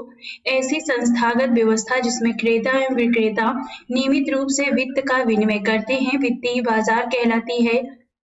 इसके अंतर्गत मुद्रा बाजार, पूंजी बाजार, वायदा बाजार तथा विदेशी विनिमय बाजार इत्यादि आते हैं। मुद्रा बाजार से लिए जाने वाले ऋणों की परिपक्वता अवधि कितनी होती है? अल्पकालिक 1 वर्ष से कम अवधि। विश्व में कॉल मनी मार्केट का सबसे बड़ा केंद्र किस बाजार को माना जाता है? London money market. औद्योगिक प्रतिभूतियों के अंतर्गत किसे शामिल किया जाता है? शेयर और डिबेंचर को। सर्वप्रथम किस एक्सचेंज ने विदेशी मुद्रा का वायदा कारोबार शुरू किया? राष्ट्रीय स्टॉक एक्सचेंज। वर्ष 2008 में पूंजी बाजार से प्राप्त ऋण कितनी अवधि के होते हैं? दीर्घकालिक 1 वर्ष से अधिक। वे प्रतिभूतियां जिनकी परिपक्वता अवधि 365 दिन से अधिक हो क्या कहलाती हैं? बॉन्ड। प्रारंभिक सार्वजनिक प्रस्ताव IPO के माध्यम से विश्व में सर्वाधिक पूंजी जुटाने वाली कंपनी कौन सी है? Saudi Aramco. बुलिश और बियरिश अवधारणा किससे संबंधित है? शेयर बाजार से। एम्स्टर्डम स्टॉक एक्सचेंज विश्व का प्रथम स्टॉक एक्सचेंज था जिसकी स्थापना वर्ष 1602 में हॉलैंड, वर्तमान में नीदरलैंड में की गई थी। सुपर बाजार, सुपरमार्केट से क्या तात्पर्य है? खुदरा विक्रय संगठन। मानव पूंजी ह्यूमन कैपिटल में बढ़ता हुआ विनियोग क्या अग्रसरित करता है? कुशलता में विकास। गिल्ड एज्ड बाजार किससे संबंधित है? सरकारी प्रतिभूतियों के बाजार से। भारत का औद्योगिक वित्त निगम किस रूप में कार्य करता है? विकास बैंक, डेवलपमेंट बैंक के रूप में। बाजार अर्थव्यवस्था का प्रबल समर्थन किसने किया था? एडम स्मिथ व रिकार्डो जे के गलब्रेथ ने। बाजार एक आर्थिक प्रकृति है, यह किस ओर रुझान उत्पन्न करती है? उपभोक्तावाद की ओर। कोई बाजार क्रेता बाजार कब कहलाता है? जब मांग से पूर्ति अधिक होती है। किस अर्थव्यवस्था में यदि बाजार की दर को घटाया जाता है तो इसका प्रभाव होगा अर्थव्यवस्था में निवेश व्यय को बढ़ाया जाएगा। कंपनी के डिबेंचर धारक किसे कंपनी के डिबेंचर धारक किसे कहा जाता है? लेनदारों को। भारत के विनिवेश आयोग के प्रथम अध्यक्ष कौन थे? जी.वी. रामकृष्ण। ऐसे लोग जो द्वितीयक बाजार की अपेक्षा प्राथमिक बाजार में निवेश करना पसंद करते हैं स्टॉक कहलाते हैं। भारतीय अर्थव्यवस्था के संदर्भ में खुला बाजार प्रचालन से क्या आशय है? आरबीआई द्वारा सरकारी प्रतिभूतियों के क्रय और विक्रय से मुद्रा बाजार का नियमन, रेगुलेशन और नियंत्रण कंट्रोल किसके द्वारा किया जाता है? भारतीय रिजर्व बैंक के द्वारा। भारत सरकार द्वारा वर्ष 1993 में रंग राजन समिति की नियुक्ति किस लिए की गई थी? पूंजी विनिवेश के लिए। S&P 500 किससे संबंधित है? बड़ी कंपनी के स्टॉक सूचक से। भारत के राष्ट्रीय शेयर बाजार नेशनल स्टॉक एक्सचेंज का मुख्यालय कहाँ स्थित है? मुंबई में। भारतीय प्रतिभूति और विनिमय बोर्ड सेबी का मुख्यालय कहाँ स्थित है? मुंबई में। National stock exchange of India के प्रवर्तक भारतीय state bank, SBI, LIC, GIC तथा IDBI है। BSE ग्रीनिक्स में कितनी कंपनियां सम्मिलित हैं? 25। KR वेणुगोपाल समिति का गठन सार्वजनिक वितरण प्रणाली के अंतर्गत केंद्रीय निर्गम मूल्य निर्धारण हेतु किया गया था। शेयर बाजार में चलने वाले बृहद कारोबार को कौन सी संस्था नियंत्रित और विनियमित करती है? सेबी। भारतीय जीवन बीमा निगम की स्थापना संसद द्वारा पारित बीमा अधिनियम 1956 के तहत 1 सितंबर 1956 को हुई थी। इसका मुख्यालय मुंबई में स्थित है। भारत के प्रमुख शेयर बाजारों में सर्वाधिक कारोबार कौन सा बाजार करता है? राष्ट्रीय शेयर बाजार। इनसाइडर ट्रेडिंग का संबंध किससे है? शेयर बाजार से। एक्चुअरीज शब्द किससे संबंधित है? बीमा से। विश्वसनीय प्रतिभूतियों से क्या तात्पर्य है? ऐसे शेयर जिन पर लगातार ऊंची दर का लाभ हो। दलाल स्ट्रीट कहाँ स्थित है? मुंबई में। भारत में ट्रेजरी बिल 3 परिपक्वता अवधियों के लिए अर्थात 91 दिन, 182 दिन, 365 दिन के लिए जारी किए जाते हैं। अंतरराष्ट्रीय नकदी की समस्या किससे संबंधित है? डॉलर और अन्य दुर्लभ मुद्राओं की अनुपलब्धता से। भारत सरकार द्वारा बीमा नियामक एवं विकास प्राधिकरण की स्थापना कब की गई थी? अप्रैल 2000 में। किसान क्रेडिट कार्ड KCC योजना कब प्रारंभ की गई? वर्ष 1999 में। RN मल्होत्रा समिति किस देश से संबंधित है? बीमा क्षेत्र से।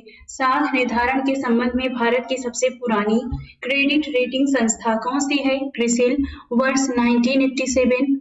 क्रिसिल एक वैश्विक क्रेडिट रेटिंग एजेंसी है जो अर्थव्यवस्थाओं के साथ कंपनी की साख की स्थिति का मूल्यांकन करता है। भारत में कौन सी संख्या सहयोग निधियों का नियमन करती है? सेबी। यहाँ पर कौन सी संस्था होगा? संख्या नहीं होगा। सेबी अधिनियम सेबी एक्ट किस वर्ष पारित हुआ था? वर्ष 1992 में। क्रेडिट रेटिंग एजेंसी दिया गया है, इस तरफ स्थापना है, इस तरफ मुख्यालय है। स्टैंडर्ड एंड पुअर्स स्थापना हुई थी 1860 तथा 1941 में इसका पुनर्संगठन किया गया। न्यूयॉर्क अमेरिका में मुख्यालय है। नेक्स्ट है मूडीज। 1909 में स्थापना हुई, न्यूयॉर्क अमेरिका में मुख्यालय है। नेक्स्ट है फिच। 1914 में स्थापना हुई, न्यूयॉर्क एवं लंदन में इसका मुख्यालय स्थित है। कौन सी एकमात्र विदेशी कंपनी जो भारत में भारतीय डिपॉजिटरी रसीद के रूप में सूचीबद्ध है? स्टैंडर्ड चार्टर्ड बैंक है। बॉम्बे स्टॉक एक्सचेंज का समेरी सूचकांक क्या कहलाता है? सेंसेक्स। लंदन मनी मार्केट द्वारा LIBOR London interbank offer rate को कब समाप्त कर दिया गया? वर्ष 2021 में।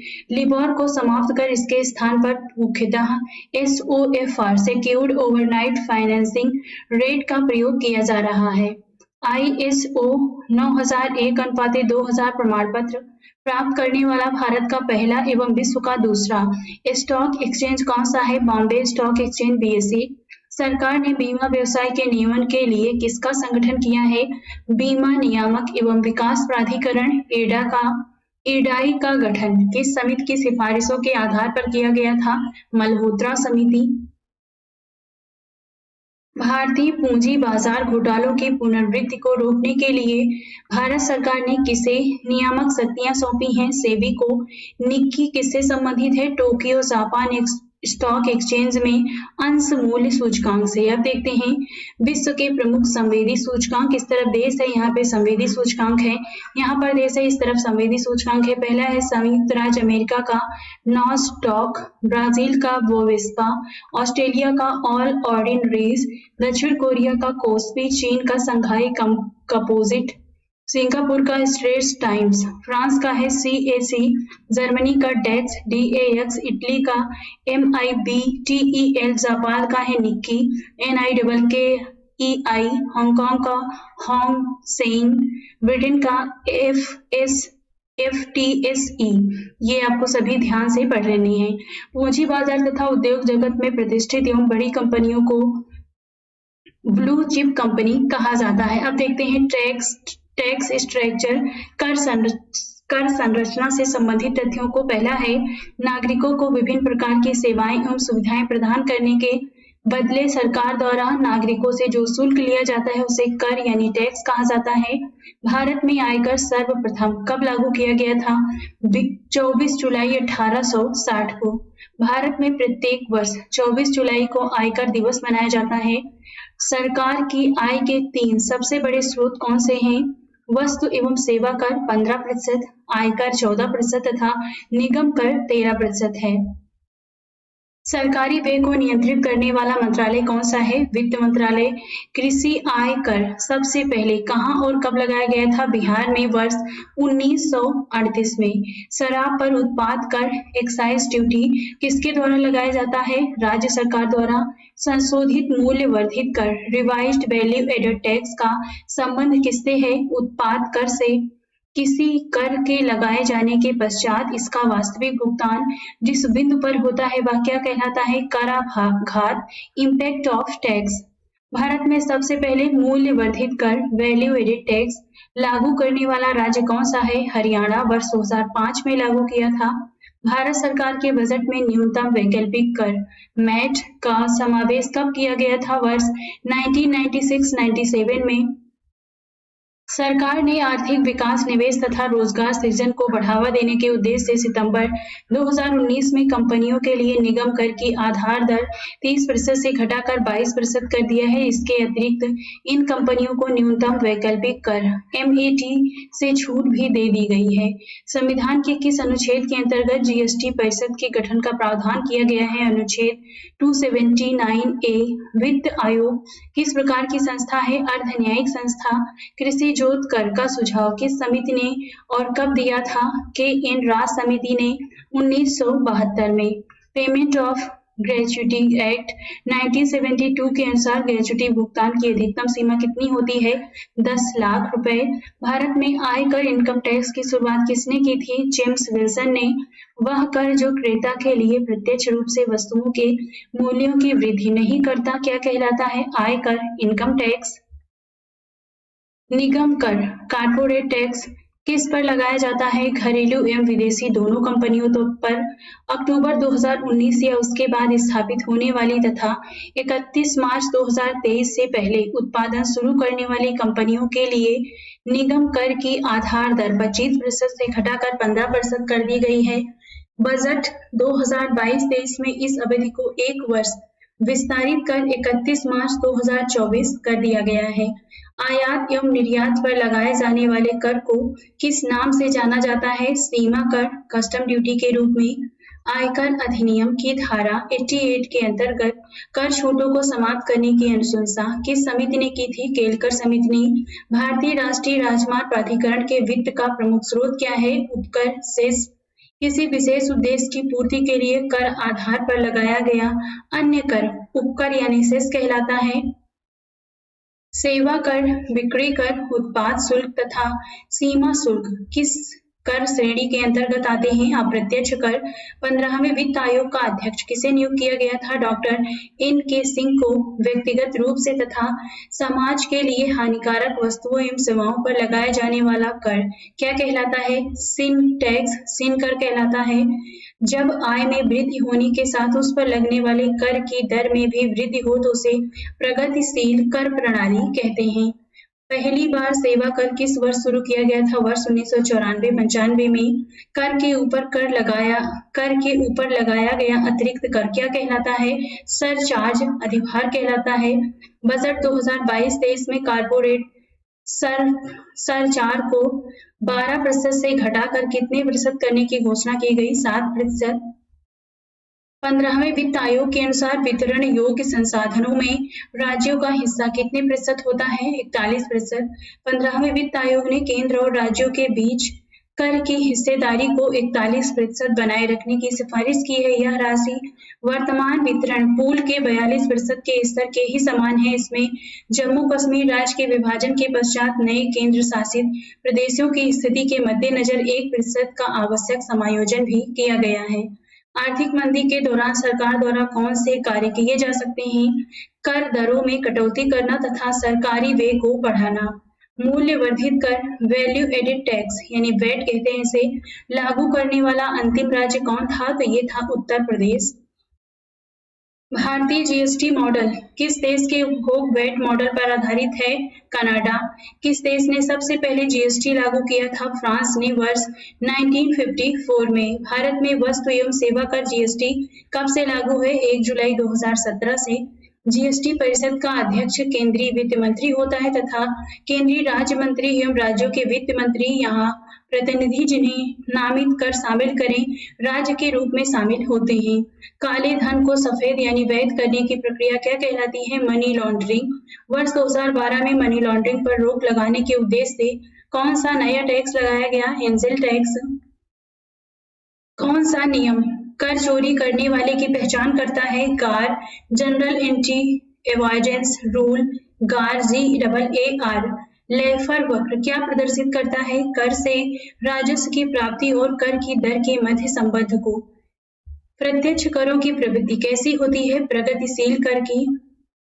अप्रत्यक्ष कर किस प्रवृत्ति के होते हैं? प्रगतिगामी प्रवृत्ति के। भारत में मूल्य वर्धित कर किस समिति की अनुशंसा पर लागू किया गया? असीम दास गुप्ता समिति। विवाद से विश्वास योजना किससे संबंधित है? विवादित कर राशि का भुगतान करने से। Central board of directorate taxes CBDT का गठन कब किया गया था? वर्ष 1963 में। इष्टतम करारोपण का सिद्धांत किसने प्रतिपादित किया था? रैमसे। अनुत्पादक कर किससे संबंधित है? अनुत्पादक कर किसे कहते हैं? अप्रत्यक्ष करों को। वैट सिद्धांत का प्रतिपादन किसने किया था? F वॉन सीमेंस ने वर्ष 1918 में। आय की वृद्धि के साथ कर की दर में वृद्धि होना किस प्रकार के करारोपण का विशिष्ट गुण है? प्रगतिशील करारोपण। समसामयिक कर की श्रेणी में कौन से कर आते हैं? उपकर, सेस एवं अधिभार सरचार्ज। भारत में संपदा कर तथा संपत्ति व उपहार कर लगाने का सुझाव सर्वप्रथम किसने दिया था? प्रोफेसर केल्जार ने। केलकर समिति किससे संबंधित है? प्रत्यक्ष एवं परोक्ष करारोपण में सुधार से। मोट वैट तथा सेंड वैट किससे संबंधित है? केंद्रीय उत्पाद शुल्क से। राज्य स्तर पर वैट किस कर के स्थान पर लागू हुआ था? बिक्री कर यानी व्यापार कर पर। बैंकिंग कैश ट्रांजैक्शन टैक्स और फ्रिज बोनीफिट टैक्स कब प्रारंभ किए गए थे? वर्ष 2005-6 से। करदाताओं की पहचान हेतु स्थायी खाता संख्या पैन के स्थान पर करदाता पहचान संख्या TIN प्रारंभ करने का सुझाव किस समिति ने दिया था? प्रोफेसर राजा जे चेलैया समिति ने। समाधान योजना का संबंध है कर विवाद से। बाजार की सकारात्मक गतिविधियों से उत्पन्न नकारात्मक प्रभावों पर आरोपित कर को पाइगोवियन कर कहते हैं। अब देखते हैं बजट एवं राजकोषीय नीति से संबंधित तथ्यों को। बजट सरकार का सर्वप्रमुख वित्तीय दस्तावेज है जो आगामी वित्तीय वर्ष के लिए सरकार के आय व्यय एवं आर्थिक दृष्टिकोण को प्रस्तुत करता है। बजट किस प्रकार का लेखपत्र है? सरकार की राजकोषीय नीति का। भारतीय बजट का प्रणेता father of budget in India किसे माना जाता है? जेम्स विल्सन को। भारत का प्रथम बजट कब प्रस्तुत किया गया था? 18 फरवरी 1860 को। भारतीय संविधान सरकार को किस अनुच्छेद के अंतर्गत सार्वजनिक बजट बनाने की अधिकारिता प्रदान करता है? अनुच्छेद 12। स्वतंत्र भारत का प्रथम बजट किसके द्वारा पेश किया गया था? R. के खडमुखम सिट्टी के द्वारा। भारत में बजट किस तिथि को प्रस्तुत किया जाता है? प्रतिवर्ष 1 फरवरी को। भारत की प्रथम पूर्णकालिक महिला वित्त मंत्री कौन है? निर्मला सीतारमण। हाल के वर्षों में संघीय सरकार के बजट में व्यय की सबसे बड़ी मद कौन सी रही है? ब्याज भुगतान। भारत में बजट का राजस्व अनुमान किसके द्वारा तैयार किया जाता है? वित्त मंत्रालय के द्वारा।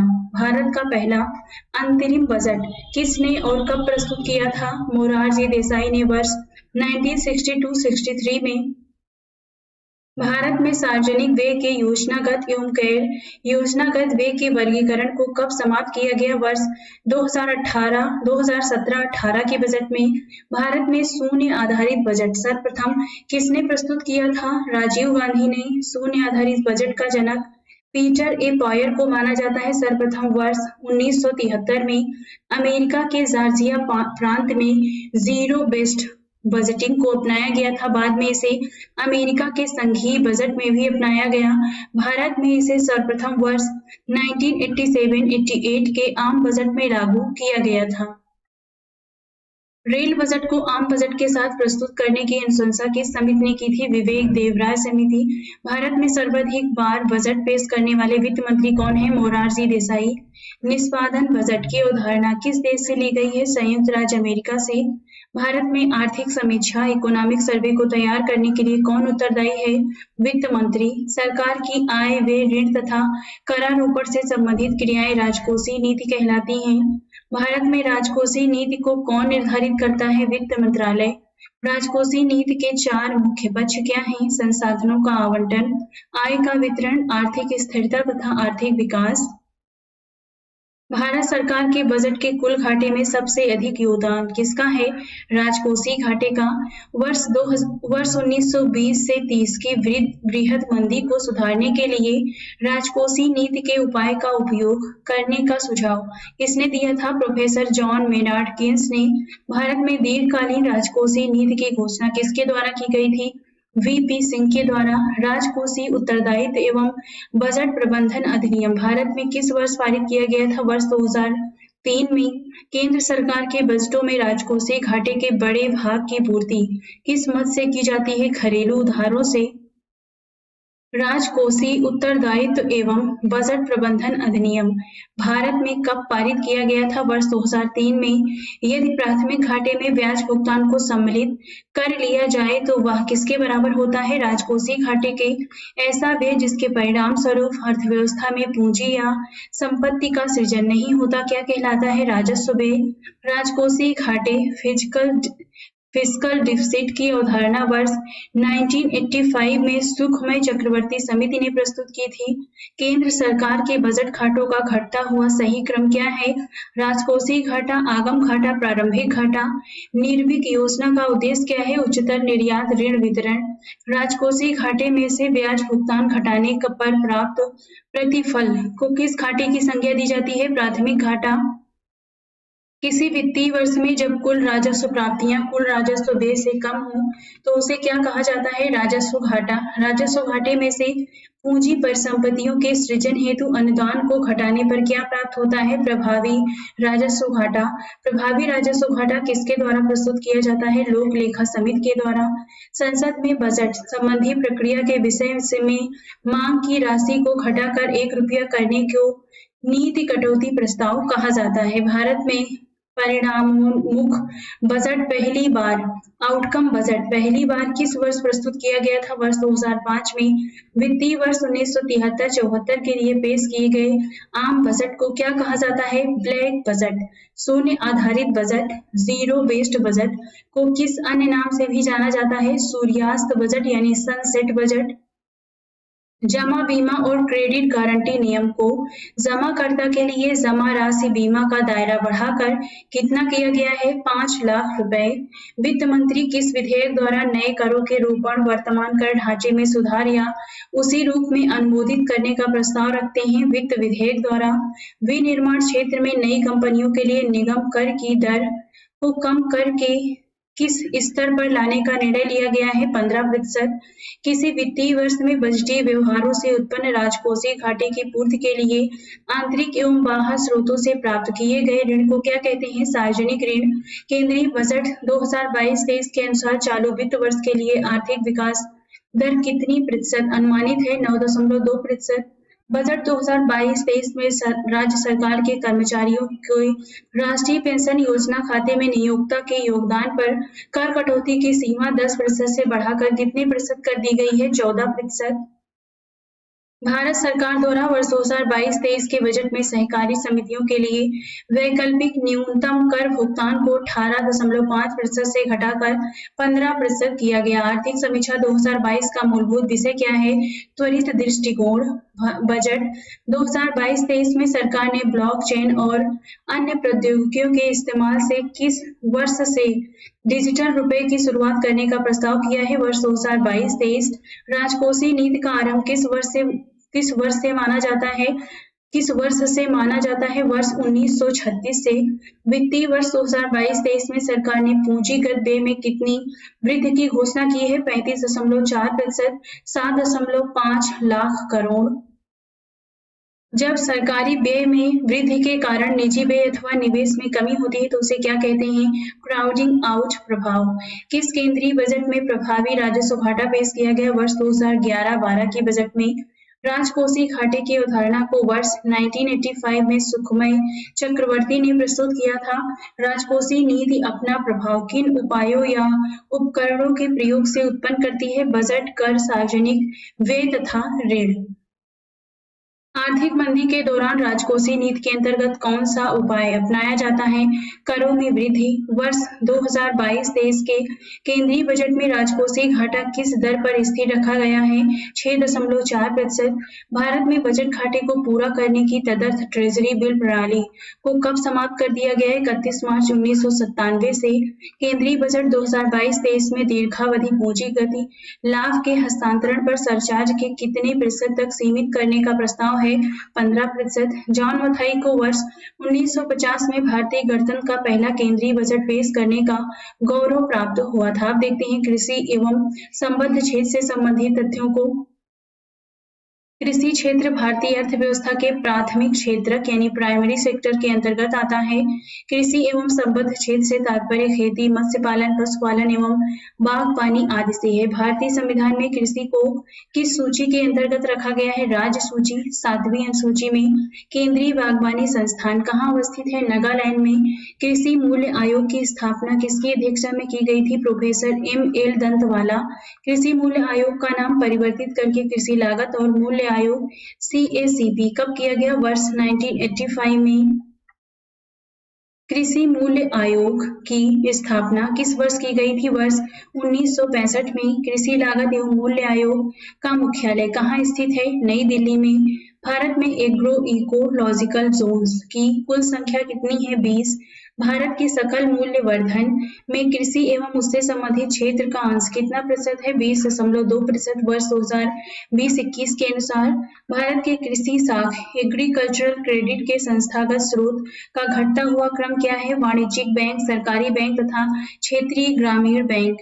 कृषि लागत एवं मूल्य आयोग द्वारा न्यूनतम समर्थन मूल्य की संतुति वर्ष में कितनी बार की जाती है? 2 बार। राष्ट्रीय स्तर पर कृषि विपणन सहकारिताओं का शीर्ष संगठन कौन सा है? तो ये है नेफेड। भारत में कृषि श्रम शक्ति को प्रत्यक्ष रोजगार प्रदान करता है लगभग 60%। बजट 2022-23 में भारत सरकार ने संपूर्ण वित्त वर्ष हेतु कुल कृषि साख वितरण का लक्ष्य 18 लाख करोड़ रुपए निर्धारित किया है। राष्ट्रीय कृषि अनुसंधान प्रबंध अकादमी कहाँ स्थित है? हैदराबाद में। राष्ट्रीय खाद्य सुरक्षा मिशन के अंतर्गत चावल, गेहूं, दलहन, मोटे अनाज व वाणिज्यिक फसलें सम्मिलित है। राष्ट्रीय भूमि अभिलेख आधुनिकीकरण कार्यक्रम कब प्रारंभ किया गया था? वर्ष 2008 में। 1 हेक्टेयर से कम कृषि भूमि कहलाता है सीमांत ज्योति। गन्ने की उचित एवं लाभप्रद कीमत को कौन अनुमानित करता है? आर्थिक मामलों की मंत्रिमंडलीय समिति। भारत में विश्व कृषि संगणना कार्यक्रम के अंतर्गत प्रथम कृषि संगणना वर्ष 1970 में की गई थी। तत्पश्चात प्रत्येक 5 वर्ष के अंतराल पर 3 चरणों में कृषि संगणना संपन्न कराई जाती कराई जाती रही है। मौसम आधारित फसल बीमा योजना सर्वप्रथम किस राज्य द्वारा लागू की गई थी? कर्नाटक द्वारा। राष्ट्रीय प्रतिदर्श सर्वेक्षण कार्यालय के वर्ष 2019 के आंकड़ों के अनुसार ग्रामीण परिवारों में कृषि में विनियोजित परिवारों का प्रतिशत कितना है? 57.8%। नेक्स्ट है राष्ट्रीय कृषि तकनीक परियोजना का पोषण भारत में किस अंतर्राष्ट्रीय वित्त प्रदायी अभिकरण के द्वारा होता है? विश्व बैंक। भारत सरकार ने किस लिए कीमत स्थिरीकरण कोष की स्थापना का निर्णय लिया है? चाय, कॉफी, रबर और तंबाकू की कीमतों को स्थिर रखने हेतु। राष्ट्रीय खाद्य सुरक्षा मिशन किस वर्ष प्रारंभ किया गया था? वर्ष 2007-8 में। कृषि लागत और कीमत आयोग वर्तमान में न्यूनतम समर्थन मूल्य के अंतर्गत कुल 22 + 1 फसलों के मूल्यों की घोषणा करता है। इसमें 7 अनाज हैं, 5 दलहन है, 7 तिलहन है, 4 वाणिज्यिक फसलें हैं। यूएनडीपी ने प्रोफेसर एम.एस. स्वामीनाथन को आर्थिक पारिस्थितिकी का पिता कहा है। नेक्स्ट है भारतीय राष्ट्रीय कृषि सहकारी विपणन संघ नॉफेड किससे संबंधित है? कृषि विपणन से। भारतीय चारागाह एवं चारा अनुसंधान संस्थान कहाँ स्थित है? झांसी में। सरकार खाद्य पदार्थों का क्रय किस मूल्य पर करती है? अधिप्राप्ति मूल्य पर। कृषि क्षेत्र में सर्वाधिक वृद्धि दर किस पंचवर्षीय योजना में हुई थी? 8वीं पंचवर्षीय योजना में। खाद्यान्न की अधिप्राप्ति वितरण और भंडारण करने वाली नोडल एजेंसी कौन है? भारतीय खाद्य निगम (FCI). उत्तर प्रदेश कृषि अनुसंधान परिषद कहाँ स्थित है? लखनऊ में। प्रथम विश्व खाद्य पुरस्कार वर्ष 1987 में भारत के कृषि वैज्ञानिक एवं हरित क्रांति के जनक प्रोफेसर एम.एस. स्वामीनाथन को प्रदान किया गया था।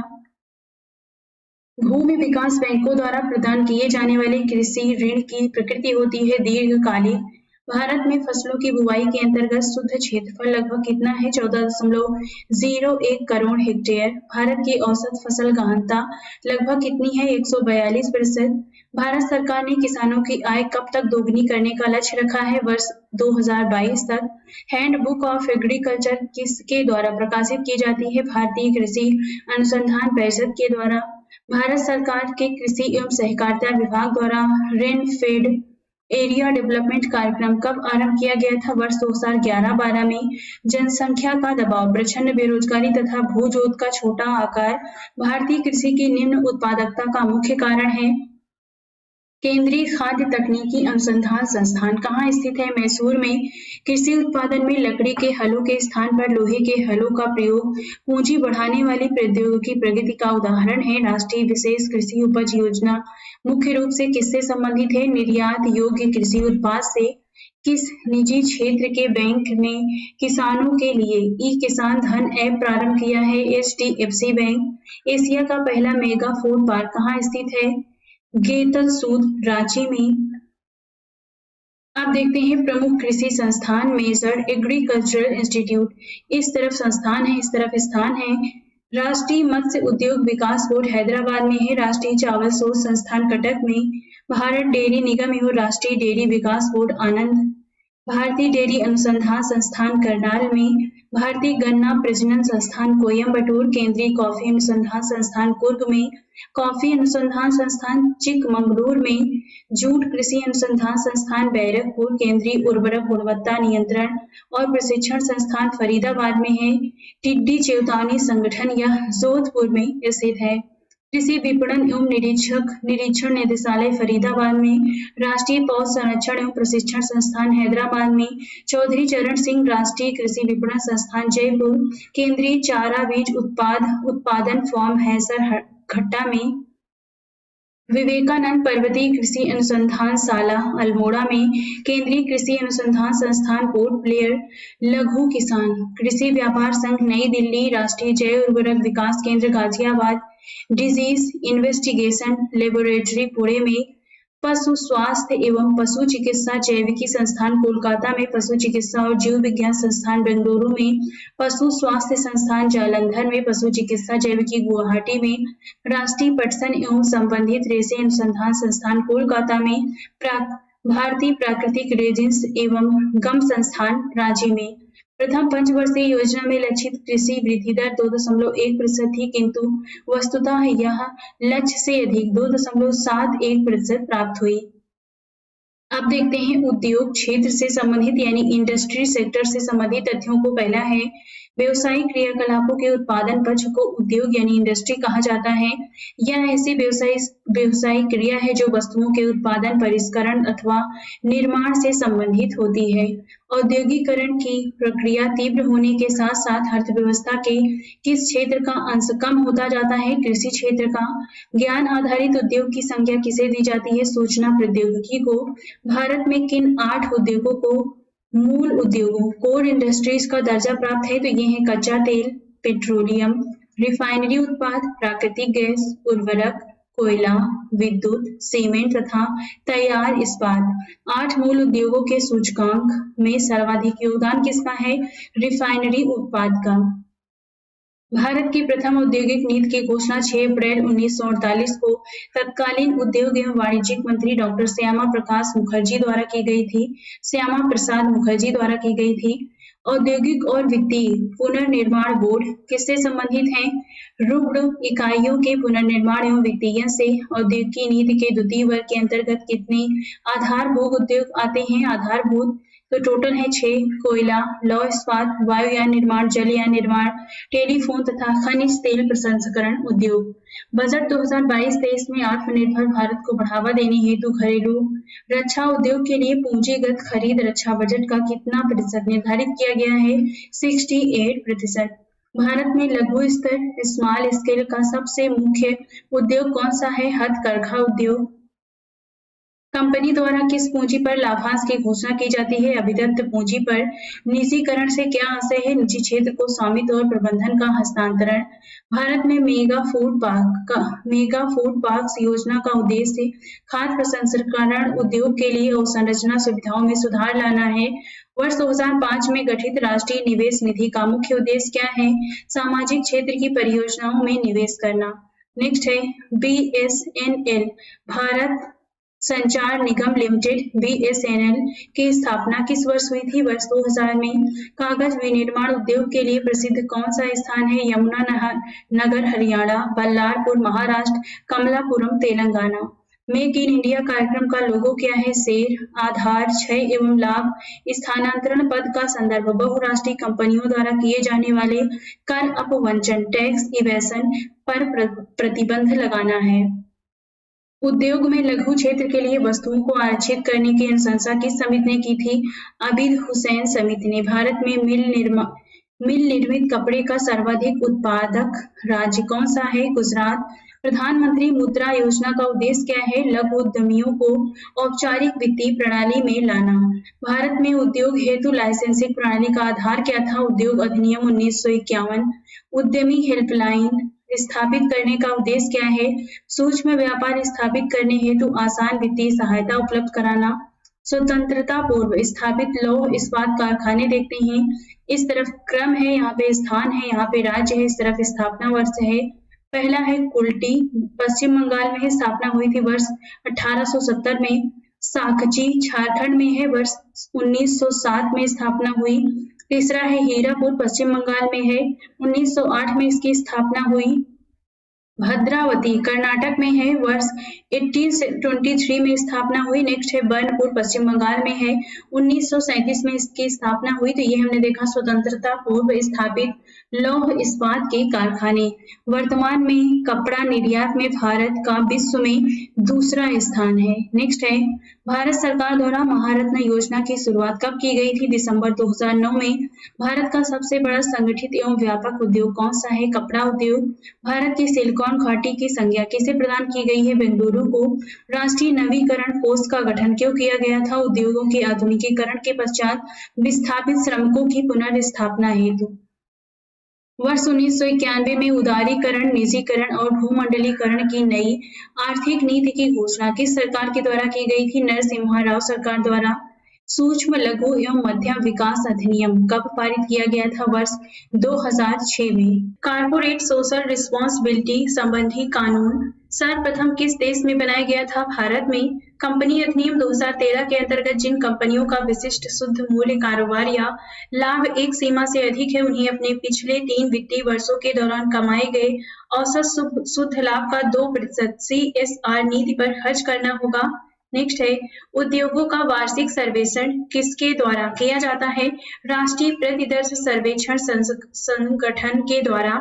NSSO national sample survey office नाम है इसका इंग्लिश में। भारत में कृषि क्षेत्र के बाद कौन सा क्षेत्र सर्वाधिक रोजगार प्रदान करता है? तो ये है कपड़ा उद्योग। भारत में लघु स्तरीय व कुटीर उद्योगों को प्रोत्साहित करना क्यों आवश्यक है? रोजगार के अवसर में वृद्धि हेतु केंद्रीय सांख्यिकी संगठन CSO द्वारा औद्योगिक निष्पादन सूचकांक के आधार वर्ष को वर्ष 2004-5 से बदलकर नया आधार वर्ष कौन सा कर दिया गया है? 2011-12। रोजगार की दृष्टि से उत्तर प्रदेश का सबसे बड़ा उद्योग कौन सा है? हथकरघा उद्योग। वर्ष 1999 में किसकी अध्यक्षता में प्रतिस्पर्धा नीति पर कानून समिति का गठन हुआ था? BS राघवन। भारत में उदार औद्योगिक नीति किस वर्ष अपनाई गई? वर्ष 1991 में। औद्योगिक उत्पादन सूचकांक का आकलन कितने अंतराल पर किया जाता है? मासिक आधार पर। वे उद्योग जो स्थानीय कच्चे मालों का उपयोग करते हैं क्या कहलाते हैं? कुटीर उद्योग। सूचना क्रांति के जनक की संज्ञा किसे प्रदान की जाती है? आर्थर सी क्लार्क को।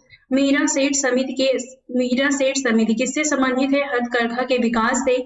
असंगठित सेक्टर के उद्योग के लिए गठित राष्ट्रीय आयोग के अध्यक्ष कौन थे? अर्जुन सेन गुप्ता। सत्यम समिति का संबंध किससे है? वस्त्र नीति से। भारत में राज्य वित्त निगमों ने मुख्य रूप से किसके विकास में सहायता दी है? मध्यम एवं छोटे पैमाने के उद्योग में। भारत में पर्यटन और होटल उद्योग के विकास का उत्तरदायित्व किस पर है? भारत पर्यटन विकास निगम पर। नायक समिति किससे संबंधित है? लघु उद्योगों से। आधुनिक सभ्यता के विकास के लिए सबसे मूलभूत उद्योग किसे माना जाता है? लौह इस्पात उद्योग। चीनी को नियंत्रण मुक्त करने के लिए किस समिति ने सिफारिश की थी? श्री रंगराजन समिति ने। किस वित्तीय वर्ष से जिससे सार्वजनिक उद्यमों में विनिवेश आरंभ हुआ? तो ये है वर्ष 1991 और 92। HAL हिंदुस्तान एरोनॉटिक्स लिमिटेड किससे संबंधित है? वायुयानों के उत्पादन से। अब इस चार्ट में देखते हैं स्वतंत्रता के पश्चात स्थापित प्रमुख इस्पात यंत्र। स्वतंत्रता से पहले के हम पहले देख चुके हैं, अब हम देख रहे हैं स्वतंत्रता के पश्चात के प्रमुख इस्पात संयंत्र। पहला है, इस तरफ ध्यान देना, इस्पात संयंत्र है, इस तरफ स्थापना वर्ष है। इस तरफ स्थापना में सहयोगी देश कौन कौन से हैं? राउरकेला ओडिशा में है, 1955 में स्थापना की गई जर्मनी के सहयोग से। भिलाई छत्तीसगढ़ में है, 1955 में स्थापना की गई पूर्व सोवियत संघ के सहयोग से। दुर्गापुर पश्चिम बंगाल में है, 1955 में स्थापना की गई ब्रिटेन के सहयोग से। बोकारो झारखंड में है, 1964 में स्थापना की गई पूर्व सोवियत संघ के सहयोग से। भारत में सरकारी स्वामित्व वाले पहले उर्वरक कारखाने की स्थापना वर्ष 1951 में सिकंदरी बिहार में की गई थी। अब देखते हैं गरीबी एवं बेरोजगारी से संबंधित तथ्यों को। आर्थिक एवं सामाजिक वंचना की वह स्थिति जिसमें समाज का एक वर्ग अपनी मूलभूत मानवीय आवश्यकताओं भोजन वस्त्र एवं आवास की पूर्ति कर पाने में असमर्थ हो गरीबी कहलाती है। भारत में गरीबी के अनुमानों का आधार क्या है? परिवार का उपभोग व्यय। भारत में गरीबी को किस रूप में परिभाषित किया गया है? कैलोरी प्राप्ति से। दांडेकर रथ फार्मूला किससे संबंधित है? गरीबी रेखा के निर्धारण से। आय के वितरण की विषमता के माप की सर्वाधिक प्रचलित विधि कौन सी है? गिनी गुणांक। लॉरेंज वर्क तथा गिनी गुणांक को कब और किसने विकसित किया था? क्रमशः मैक्स ओ लॉरेंज वर्ष 1905 तथा पोरेडो गिनी ने वर्ष 1912 में। वर्ष 1989 में लकड़वाला समिति का गठन किस उद्देश्य से किया गया था? भारत गरीबी माप के लिए। निर्धनता का दुष्चक्र विसियस साइकिल ऑफ पॉवर्टी का सिद्धांत प्रोफेसर रेगनर नक्शे द्वारा दिया गया था। नेक्स्ट है, गरीबी उन्मूलन का नारा किस पंचवर्षीय योजना में दिया गया? छठी पंचवर्षीय योजना में। बहुआयामी गरीबी सूचकांक की गणना में किसे इकाई माना जाता है? परिवार को। भारत में गरीबी की गहनता की माप के लिए सबसे उपयुक्त मानदंड क्या है? बहुआयामी गरीबी सूचकांक। संयुक्त राष्ट्र विकास कार्यक्रम UNDP के अनुसार गरीबी बहुआयामी होती है। संदर्भ में उसके द्वारा एक बहुआयामी निर्धनता सूचकांक जारी किया गया है। इस सूचकांक में शिक्षा, स्वास्थ्य और जीवन स्तर से जुड़े 10 मानकों का प्रयोग किया गया है। भारतीय समाज में तीव्र सामाजिक परिवर्तन के लिए क्या उत्तरदायी है? आधुनिक विज्ञान प्रौद्योगिकी, सामाजिक नियोजन तथा जनसंख्या में वृद्धि। भारत में अधिकांश बेरोजगारी किस श्रेणी की है? संरचनात्मक। बंधुआ मजदूरी उन्मूलन अधिनियम कब पारित किया गया था? वर्ष 1975 में। भारत में परिवार नियोजन कार्यक्रम किस वर्ष प्रारंभ किया गया? वर्ष 1952 में। अत्यधिक कुपोषण मल न्यूट्रिशन के कारण किस राज्य को भारत का इथियोपिया कहा जाता है? मध्य प्रदेश को। राष्ट्रीय सामाजिक सहायता कार्यक्रम का उद्देश्य क्या है? अत्यधिक गरीबी हेतु वृद्धावस्था पेंशन। तेंदुलकर समिति ने भारत में गरीबी रेखा से नीचे कितनी जनसंख्या के अनुमान का आकलन किया है? 35.2%। गरीबी क्षमताओं का अभाव है, यह कथन किसका है? प्रोफेसर अमर्त्य सेन। भारत में बेरोजगारी और गरीबी के अनुमान राष्ट्रीय नमूना सर्वेक्षण कार्यालय NSSO द्वारा परिवारों के उपयोग व्यय के सर्वे पर आधारित है। विजन 2020 फॉर इंडिया दस्तावेज किससे संबंधित है? आर्थिक विकास से। निर्धनता उन्मूलन के लिए 20 सूत्रीय आर्थिक कार्यक्रम किस वर्ष आरंभ किया गया था? वर्ष 1982 में। विश्व बैंक की रिपोर्ट के अनुसार भारत में 50% से अधिक निर्धन किन 4 राज्यों में निवास करते हैं? बिहार, उत्तर प्रदेश, मध्य प्रदेश तथा उड़ीसा में। भारत में सामुदायिक विकास के मुख्य निर्माता किसे माना जाता है? सुरेंद्र कुमार डे। भारत के प्रथम सहकारिता एवं पंचायत मंत्री रहे हैं यह। ट्राइसेम कार्यक्रम किससे संबंधित है? ग्रामीण विकास का। गरीबी के आकलन से संबंधित समितियां हैं डॉक्टर वाई के अलग समिति, सुरेश तेंदुलकर समिति, अरविंद पनगड़िया टास्क फोर्स, लकड़वाला समिति, सी रंगराजन समिति। भारत में गरीबी के उपयुक्त मापदंडों के आधार पर वर्ष 2011 के लिए 53.4% परिवार निर्धन माने गए हैं। राष्ट्रीय स्वास्थ्य बीमा योजना किस मंत्रालय के अंतर्गत आता है? श्रम एवं रोजगार मंत्रालय। जीवन की भौतिक गुणवत्ता का सर्वाधिक उपयुक्त आकलन किस पर आधारित है? शिशु मृत्यु दर तथा साक्षरता। भारत सरकार द्वारा चलाया गया मिशन इंद्रधनुष का संबंध बच्चों और गर्भवती महिलाओं के प्रतिरक्षण से है।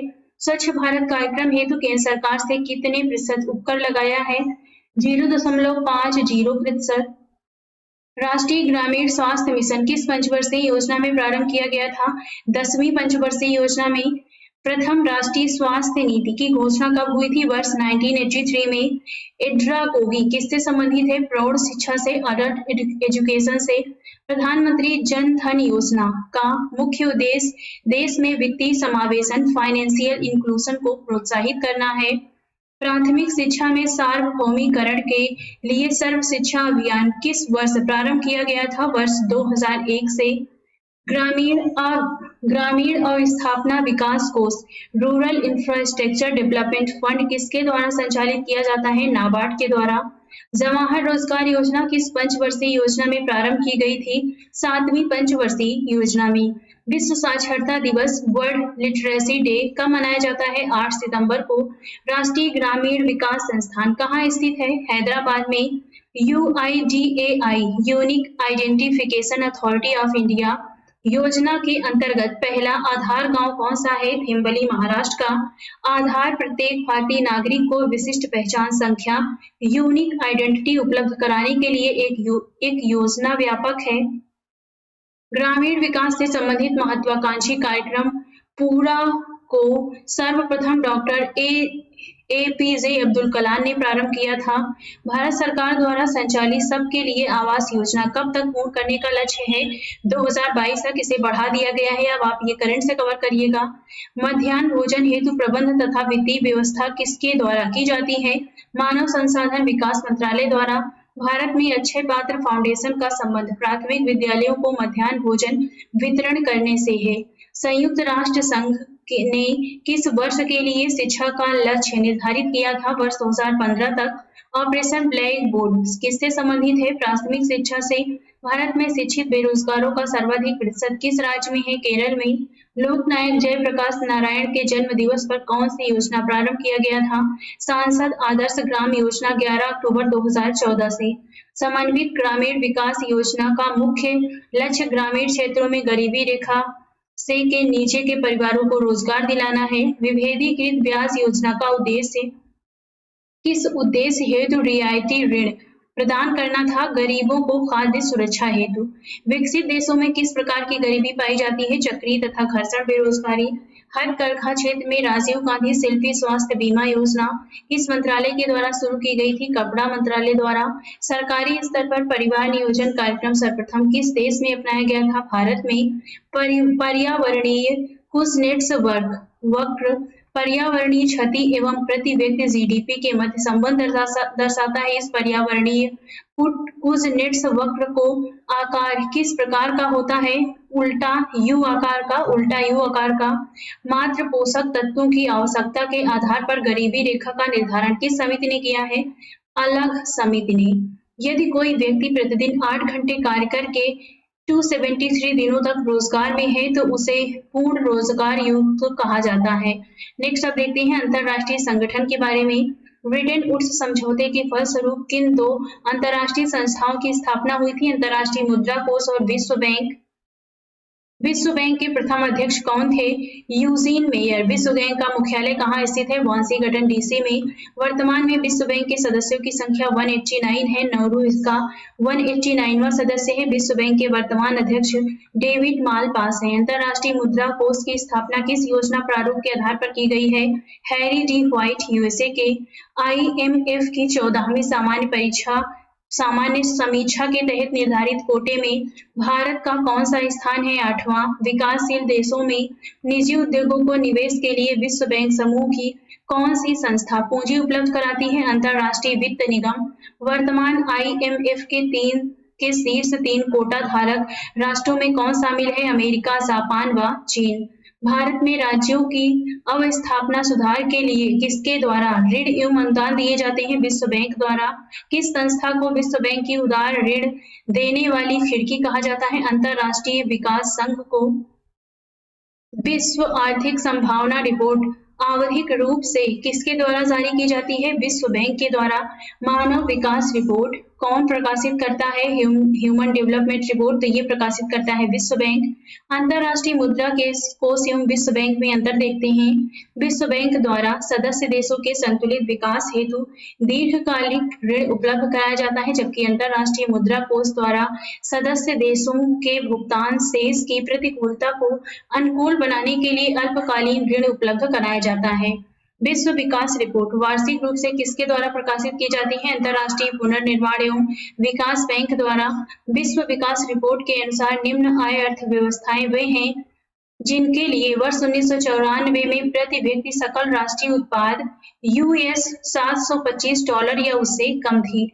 सूचकांक कौन जारी करता है? विश्व बैंक। व्यापार सुगमता का सूचकांक किसके द्वारा जारी किया जाता है? विश्व बैंक के द्वारा। अंतरराष्ट्रीय पुनर्निर्माण एवं विकास बैंक ने कार्य कब प्रारंभ किया था? जून 1946 से।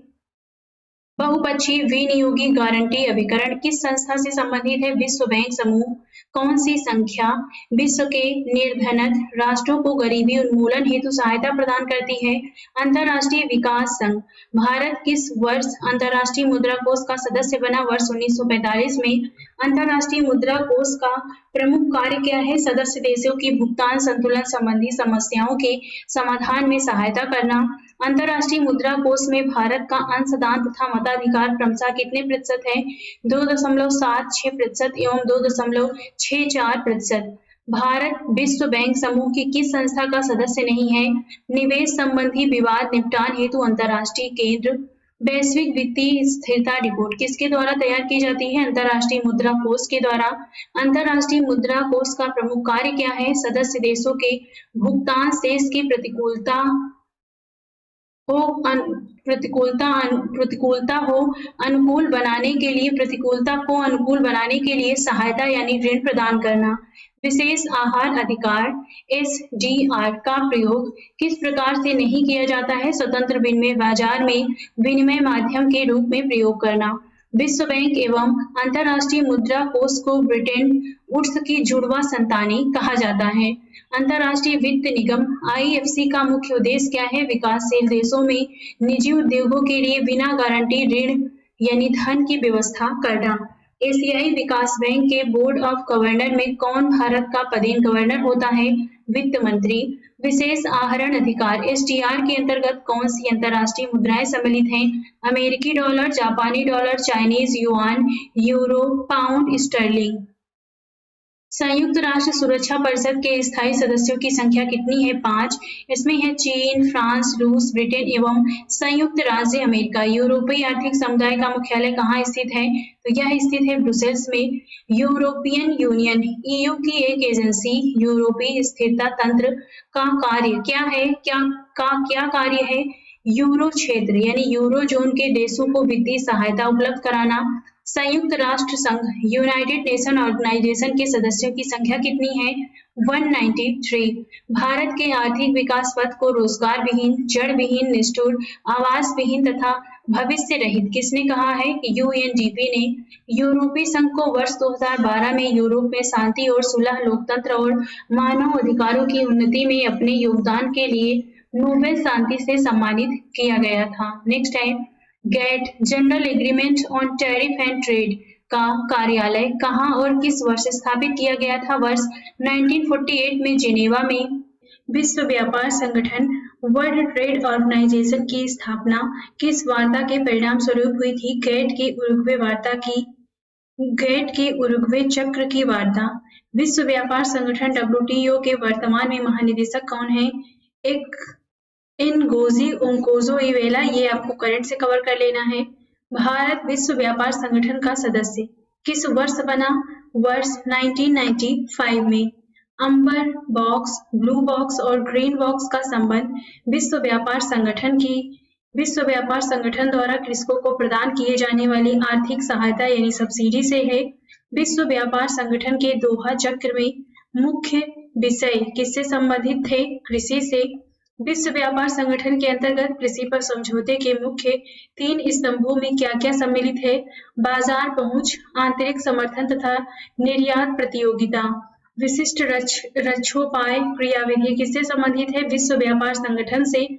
संघाई सहयोग संगठन SCO की स्थापना कब हुई थी? 26 अप्रैल 1996 को संघाई सहयोग संगठन SCO द्वारा भारत व पाकिस्तान को सदस्य का दर्जा कब प्रदान किया गया था? 17वें संघाई सहयोग संगठन कजाकिस्तान में। सबसे तेजी से विकास करने वाली अर्थव्यवस्थाओं ब्रिक इसके अंतर्गत है ब्राजील, रूस, भारत व चीन में दक्षिण अफ्रीका किस वर्ष सम्मिलित हुआ था? तो ये हुआ था वर्ष 2011 में। ब्रिक्स राष्ट्रों में किस देश की प्रति व्यक्ति आय सर्वाधिक अधिक है? तो ये है रूस की। न्यू विकास बैंक NDB जिसे पहले ब्रिक्स बैंक के नाम से भी जाना जाता था, उसके प्रथम अध्यक्ष हैं KV कामत। ब्रिक्स देशों का प्रथम शिखर सम्मेलन कहाँ हुआ था? रूस में। न्यू विकास बैंक का मुख्यालय कहाँ अवस्थित है? संघाई में। विश्व आर्थिक मंच के संस्थापक कौन थे? Class swab. विश्व व्यापार संगठन के प्रथम महानिदेशक कौन थे? Peter Sutherland. बौद्धिक संपदा अधिकारों के व्यापार संबंधी पहलुओं पर समझौता के अंतर्गत 7 बौद्धिक संपदा अधिकार आते हैं। कॉपीराइट एवं इससे संबंधित अधिकार, ट्रेडमार्क, भौगोलिक संकेतक यानी GI टैग, औद्योगिक रूपरेखा, पेटेंट, इंटीग्रेटेड सर्किट की रूपरेखा, व्यापार संबंधी गुप्त सूचना। ब्रिक्स शब्द का पहली बार प्रयोग वर्ष 2001 में गोल्डन मैन सैक्स के जिम ओ'नील द्वारा किया गया था। अब देखते हैं अंतरराष्ट्रीय संगठनों से संबंधित कुछ महत्वपूर्ण तथ्य। इस तरफ संगठन है, इस तरफ स्थापना वर्ष है, यहाँ पे मुख्यालय है और इस तरफ उसके सदस्य संख्या दिए गए हैं। एक एक करके अब हम इसमें सभी को देखने वाले हैं। पहला है विश्व बैंक, वर्ल्ड बैंक। 1944 में इसकी स्थापना की गई थी। मुख्यालय वाशिंगटन DC में है और इसमें सदस्य हैं 189 सदस्य। नवीनतम सदस्य है नाउरू। इसके सदस्य आप करंट से भी कवर कर लीजिएगा, क्योंकि जब भी कोई मीटिंग या सम्मेलन होता है तो वहां पे कोई नया सदस्य जुड़ता रहता है। नेक्स्ट है अंतरराष्ट्रीय मुद्रा कोष। 1945 में स्थापना की गई। वाशिंगटन DC में मुख्यालय है। 190 सदस्य हैं और नवीनतम सदस्य है अंडोरा। विश्व व्यापार संगठन WTO 1995 में स्थापना हुई। जिनेवा में मुख्यालय है। 164 सदस्य हैं। नवीनतम सदस्य है अफगानिस्तान। संयुक्त राष्ट्र व्यापार एवं विकास सम्मेलन UNCTAD 1964 में स्थापना हुई। जिनेवा में मुख्यालय है। 195 सदस्य हैं। एशियाई विकास बैंक ADB 1966 में स्थापना हुई। मनीला फिलीपींस में मुख्यालय है। 68 सदस्य हैं इसमें। दक्षिण पूर्वी एशियाई देशों का संघ ASEAN इसकी स्थापना हुई थी 1967 में। जकार्ता में मुख्यालय है और इसमें सदस्य 10 हैं। ये हैं Indonesia, Philippines, Malaysia, Singapore, Thailand, Brunei, Vietnam, Laos, Myanmar तथा कंबोडिया। नेक्स्ट है नाफ्टा। 1994 में इसकी स्थापना हुई। Ottawa, Mexico city, Washington DC में मुख्यालय है। 3 सदस्य हैं, अमेरिका, कनाडा, मैक्सिको। नेक्स्ट है एपेक। 1989 में स्थापना हुई। सिंगापुर में मुख्यालय है। 21 सदस्य हैं, नवीनतम सदस्य है वियतनाम। यूरोपियन संघ EU 1958 में स्थापना हुई। EEC का परिवर्तित रूप है ये। ब्रुसेल्स, बेल्जियम में मुख्यालय है और इसमें 27 सदस्य देश हैं। नेक्स्ट है मर्कोसुर। 1995 में स्थापना हुई। मोंटेवीडियो में मुख्यालय है। 5 सदस्य हैं, ब्राजील, अर्जेंटीना, पराग्वे, उरुग्वे तथा वेनेजुएला। यह दक्षिणी अमेरिकी क्षेत्र का स्वतंत्र व्यापार क्षेत्र है। नेक्स्ट है ओपेक। 1960 में स्थापना हुई। वीना, ऑस्ट्रिया में मुख्यालय है। 13 देश हैं इसमें, Iran, Iraq, Angola, Kuwait, Saudi Arab, Venezuela, Libya, संयुक्त अरब अमीरात, Algeria, Nigeria, Equatorial Guinea, Congo व गैबन। नेक्स्ट है संघाई सहयोग संगठन SCO। 2001 में स्थापना हुई। बीजिंग, चीन में मुख्यालय है। 9 देश हैं, कजाकिस्तान, चीन, किर्गिस्तान, रूस, तजाकिस्तान, उज्बेकिस्तान, भारत, पाकिस्तान और ईरान। नेक्स्ट है दक्षेस यानी सार कहते हैं इसे। 1985 में स्थापना हुई। काठमांडू में इसका मुख्यालय है। 8 देश हैं, भारत, पाकिस्तान, श्रीलंका, बांग्लादेश, नेपाल, भूटान, मालदीव और अफगानिस्तान। नेक्स्ट है आर्थिक सहयोग संगठन एवं विकास संगठन OECD। 1948 में स्थापना हुई। पेरिस, फ्रांस में मुख्यालय है। 36 देश हैं इसमें। खाद्य एवं कृषि संगठन FAO 1945 में स्थापना हुई। 194 सदस्य देश हैं। न्यू डेवलपमेंट बैंक 2015 में स्थापना हुई। संघाई, चीन में मुख्यालय है। 8 देश हैं, ब्राजील, रूस, भारत, चीन, दक्षिणी अफ्रीका, बांग्लादेश, संयुक्त अरब अमीरात तथा उरुग्वे। नेक्स्ट है एशियाई क्लियरिंग यूनियन। 1975 में स्थापना हुई। तेहरान में मुख्यालय है। 9 देश हैं, भारत, पाकिस्तान, बांग्लादेश, नेपाल, श्रीलंका, ईरान, भूटान, मालदीव व म्यांमार। संयुक्त राष्ट्र संघ UNO 1945 में स्थापना हुई। न्यूयॉर्क में मुख्यालय है। 193 सदस्य देश हैं। दक्षिणी सूडान इसका 193वां सदस्य है। नेक्स्ट है G7 1975 में स्थापना हुई। 7 देश हैं, France, Germany, Italy, Canada, Japan, संयुक्त राज्य अमेरिका एवं यूनाइटेड। G15 1989 में स्थापना हुई। 17 देश हैं, विकासशील देशों का संगठन है। नेक्स्ट है G20 1999 में स्थापना हुई। 19 देश हैं, औद्योगिक एवं उभरती अर्थव्यवस्थाओं तथा यूरोपीय संघ का ये समूह है। नेक्स्ट अब देखते हैं वैश्विक रिपोर्ट सूचकांक 2020-21 एक दृष्टि में देखने वाले हैं। यहाँ पर हम इस तरफ रिपोर्ट सूचकांक है, इस तरफ जारीकर्ता या संगठन तथा उसे संबंधित विषय दिए गए हैं। इस तरफ शीर्ष वाले स्थान है, इस तरफ निम्नतम है, इस तरफ भारत का स्थान है। तो भारत का स्थान, निम्नतम स्थान, शीर्ष स्थान नहीं देखेंगे। ये आपको 21-22 का करंट से कवर करना है। इसमें हम जारीकर्ता और रिपोर्ट और सूचकांक ही देखने वाले हैं। पहला है वैश्विक नवाचार सूचकांक 2021। इसे के जारी करता है विश्व बौद्धिक संपदा संगठन WIPO, कार्नेल विश्वविद्यालय न्यूयॉर्क तथा INSEAD। नेक्स्ट है विश्व प्रसन्नता सूचकांक UN sustainable development solution network जारी करता है। नेक्स्ट है मानव विकास रिपोर्ट संयुक्त राष्ट्र विकास कार्यक्रम जारी करता है। यहाँ पे 14 सितंबर 2018 इसका शीर्षक है the next frontier human development and the anthropocene. Next है आर्थिक स्वतंत्रता सूचकांक द हेरिटेज फाउंडेशन जारी करता है वाशिंगटन DC अमेरिका से। अंतरराष्ट्रीय बौद्धिक संपदा अधिकार सूचकांक वैश्विक बौद्धिक संपदा केंद्र जारी करता है। Ease of doing business index विश्व बैंक एवं अंतरराष्ट्रीय वित्त निगम जारी करता है। इसका विषय है, इसमें 190 अर्थव्यवस्थाओं में व्यापार विनिमय की तुलना की जाती है। नेक्स्ट है वैश्विक शांति सूचकांक institute for economics and peace जारी करता है इसे। विश्व प्रतिस्पर्धा सूचकांक IMD बिजनेस स्कूल से जारी करता है। तो ये जारी करता और प्रमुख यहाँ पर इंडेक्स और रिपोर्ट हमने देखा, रिपोर्ट और सूचकांक देखा है। नेक्स्ट अब विविध यानी मिसलेनियस से संबंधित तथ्यों को देखते हैं। पहला है इसमें जब कुल उत्पादन स्थिर होता है तो सीमांत उत्पादन कितना होगा? 0। दीपक पारेख समिति किस लिए गठित की गई थी? अवसंरचना के विकास और वित्तीय हेतु उपाय सुझाने के उद्देश्य के लिए। ISO 14001 एक अंतर्राष्ट्रीय प्रमाण पत्र है जो प्रदूषण नियंत्रण प्रणाली स्थापित करने वाली औद्योगिक इकाइयों को प्रदान किया जाता है। असंतुलित विकास की अवधारणा की वकालत किसने की थी? A.O. हॉर्समैन ने। भारत के प्रतिस्पर्धा आयोग का अध्यक्ष कौन है? देवेंद्र कुमार सीकरी। एनर्जी स्टैटिस्टिक्स नामक रिपोर्ट कौन प्रकाशित करता है? केंद्रीय सांख्यिकी संगठन CSO। करगिल मुखर्जी सूत्र के अंतर्गत अधिकतम भार किसे दिया गया है? जनसंख्या को। वैश्विक भूखमरी सूचकांक रिपोर्ट के मुख्य घटक क्या हैं? अल्प पोषण, शिशु वृद्धि रोधन तथा शिशु मृत्यु दर। रघुराम राजन समिति का संबंध किससे है? आर्थिक क्षेत्र में सुधार से। व्यय प्रबंध आयोग के प्रथम अध्यक्ष कौन थे? विमल जालान। राज्य एवं राष्ट्रीय लैंड यूज बोर्ड तथा राष्ट्रीय लैंड रिसोर्सेस कंजर्वेशन एवं डेवलपमेंट कमीशन मुख्यतः किन कार्यों से संबंधित है? खेती योग्य भूमि की पहचान एवं उसके विकास से।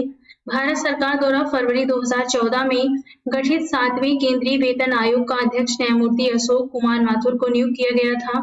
India's economic policy the Gandhian blueprint नामक पुस्तक की रचना चरण सिंह ने की थी। माराकेच संधि किससे संबंधित है? दृष्टिबाधित लोगों की शिक्षा से। नेट मीटरिंग किससे संबंधित है? परिवार और उपभोक्ताओं द्वारा सौर ऊर्जा का उत्पादन और उपयोग से। विश्व उपभोक्ता अधिकार दिवस कब मनाया जाता है? 15 मार्च को। सेम फिक्स योजना किसके द्वारा लागू की गई है? राजस्थान वित्त निगम द्वारा। पिछड़े देशों के लिए रोलिंग प्लान का सुझाव किसने दिया था? गुन्नार मिडल ने। व्यावसायिक संपत्तियों के न्यायसिता सिद्धांत का प्रतिपादन किसने किया था? महात्मा गांधी ने। किसी देश में आय का पुनर्वितरण करने का सर्वोत्तम मार्ग क्या है? प्रगामी व्यय से संयुक्त प्रगामी कराधान। ई चौपाल नामक ग्रामीण विपणन तंत्र किसने प्रारंभ किया था? ITC इंटरनेशनल ट्रेड सेंटर ने। भारतीय उद्यमिता विकास संस्थान कहाँ स्थित है? अहमदाबाद में। इंदिरा गांधी राष्ट्रीय मानव संग्रहालय कहाँ स्थित है? भोपाल में। आर्थिक विकास सामान्यतः किसके साथ युग्मित होता है? स्फीति के साथ। प्लानिंग एंड द पुअर नामक पुस्तक के लेखक कौन है? तो ये हैं B.S. मिन्हास। राष्ट्रीय जन विकास एजेंसी कब स्थापित की गई थी? जुलाई 1982 में। वर्ष 1968 में स्वीडन की केंद्रीय बैंक ने अल्फ्रेड नोबेल की स्मृति में अर्थशास्त्र का नोबेल पुरस्कार प्रदान किया था। सार्वजनिक वस्तुओं पब्लिक गुड्स की कीमत निर्धारण हेतु छाया कीमतों शैडो प्राइस की अवधारणा को जे टिनबर्गिन ने प्रतिपादित किया था। इन्हें अर्थशास्त्र का प्रथम नोबेल पुरस्कार 1969 में प्रदान किया गया था। क्षेत्रीय ग्रामीण बैंकों को उनके प्रवर्तक बैंकों में विलय करने की संस्तुति किसने की थी? Professor M. खुसरो की अध्यक्षता में 1989 में गठित कृषि साख समीक्षा समिति ने फरवरी 2011 में संघीय पेट्रोलियम मंत्री द्वारा भारत का सबसे बड़ा नेफ्था क्रैकर संयंत्र का कहाँ प्रारंभ किया गया था? पानीपत हरियाणा में। भारत का पहला निवेश और विनिर्माण क्षेत्र कहाँ स्थापित किया गया? आंध्र प्रदेश में। प्रोजेक्ट एरो का संबंध किससे है? डाकघर से। भारतीय पेटेंट कानून किस वर्ष लागू हुआ था? वर्ष 1972 में। सार्वजनिक निजी साझेदारी PPP मॉडल के अंतर्गत भारत की प्रथम रेलवे लाइन कहाँ निर्मित की गई थी? गुजरात में। भारत में आवासीय कीमतों का सूचकांक रेजिडेक्स कब प्रारंभ किया गया था? वर्ष 2007 में। भारत में प्रतिस्पर्धा आयोग का गठन किस वर्ष किया गया था? वर्ष 2003 में। औपनिवेशिक अर्थव्यवस्था से क्या तात्पर्य है? किसी देश की अर्थव्यवस्था का दूसरे देश द्वारा शासित होना। राजकोषीय घाटे का क्या दुष्प्रभाव होता है? मुद्रास्फीति का बढ़ना एवं सरकार के ऋण भार में वृद्धि। अंग्रेजों ने भारत में किस प्रकार की आर्थिक व्यवस्था अपनाई थी? अर्ध सामंतवादी। पूंजी का संग्रहण नामक पुस्तक के लेखक कौन है? John Robinson. राष्ट्रीय कृषि अर्थशास्त्र और नीति अनुसंधान केंद्र कहाँ अवस्थित है? नई दिल्ली में। Fiscal responsibility and budget management act के अनुसार अर्थव्यवस्था की त्रैमासिक समीक्षा करने की बात किस समिति ने की थी? विजय केलकर समिति ने। मार्च 2004 में भारतीय रिजर्व बैंक ने अर्थव्यवस्था को गति देने के उद्देश्य से पहली बार ऑपरेशन ट्विस्ट कब प्रारंभ किया था? 23 दिसंबर 2019 को। गोल्डन हैंडशेक स्कीम किससे संबंधित है? स्वैच्छिक सेवानिवृत्ति से। अर्थशास्त्र की पुस्तक the theory of income, employment and interest के लेखक कौन हैं? J.M. कीन्स। दृष्टिहीन विकलांग हेतु राष्ट्रीय संस्थान अवस्थित है देहरादून में। द्वितीय पेटेंट संशोधन अधिनियम को भारतीय संसद द्वारा अंतिम रूप से वर्ष 2002 में स्वीकृति प्रदान की गई थी। प्रिंसिपल ऑफ इकोनॉमिक्स वर्ष 1980 नामक पुस्तक के लेखक कौन है? Alfred Marshall. एडम स्मिथ की पुस्तक द वेल्थ ऑफ नेशन किस वर्ष प्रकाशित हुई थी? 1776 में। प्रतिपूर्ति पक्ष अर्थशास्त्र मुख्यतः किस पर आधारित होता है? उत्पादक के दृष्टिकोण पर। अर्थव्यवस्था में उत्पादन के कारकों में क्या शामिल होता है? भूमि, श्रम, पूंजी एवं उद्यमशीलता। आर्थिक विकास के क्षेत्रक दृष्टिकोण के प्रतिपादक कौन थे? तो ये थे फिशर तथा क्लार्क। ब्रेक इवन बिंदु क्या है? वह स्थिति जब किसी फर्म को न हानि हो रही हो न लाभ हो रहा हो। बर्गसन मापदंड किससे संबंधित है? कल्याण अर्थशास्त्र से। विदेशी मुद्रा भंडार के घटक हैं। आरबीआई की विदेशी मुद्रा परिसंपत्तियां, आरबीआई के स्वर्ण भंडार, सरकार की एसडीआर स्पेशल ड्राइंग राइट्स राशि, आईएमएफ के पास आरक्षित निधि। विलियम जी नॉर्डहाउस व पॉल एम रोमर ने वर्ष 2018 में अर्थव्यवस्था पर जलवायु परिवर्तन के प्रभाव पर शोध किया था। तो आज इस वीडियो में बस इतना ही और ऐसी वीडियो देखने के लिए हमारे चैनल को लाइक, शेयर और सब्सक्राइब भी करते रहिए।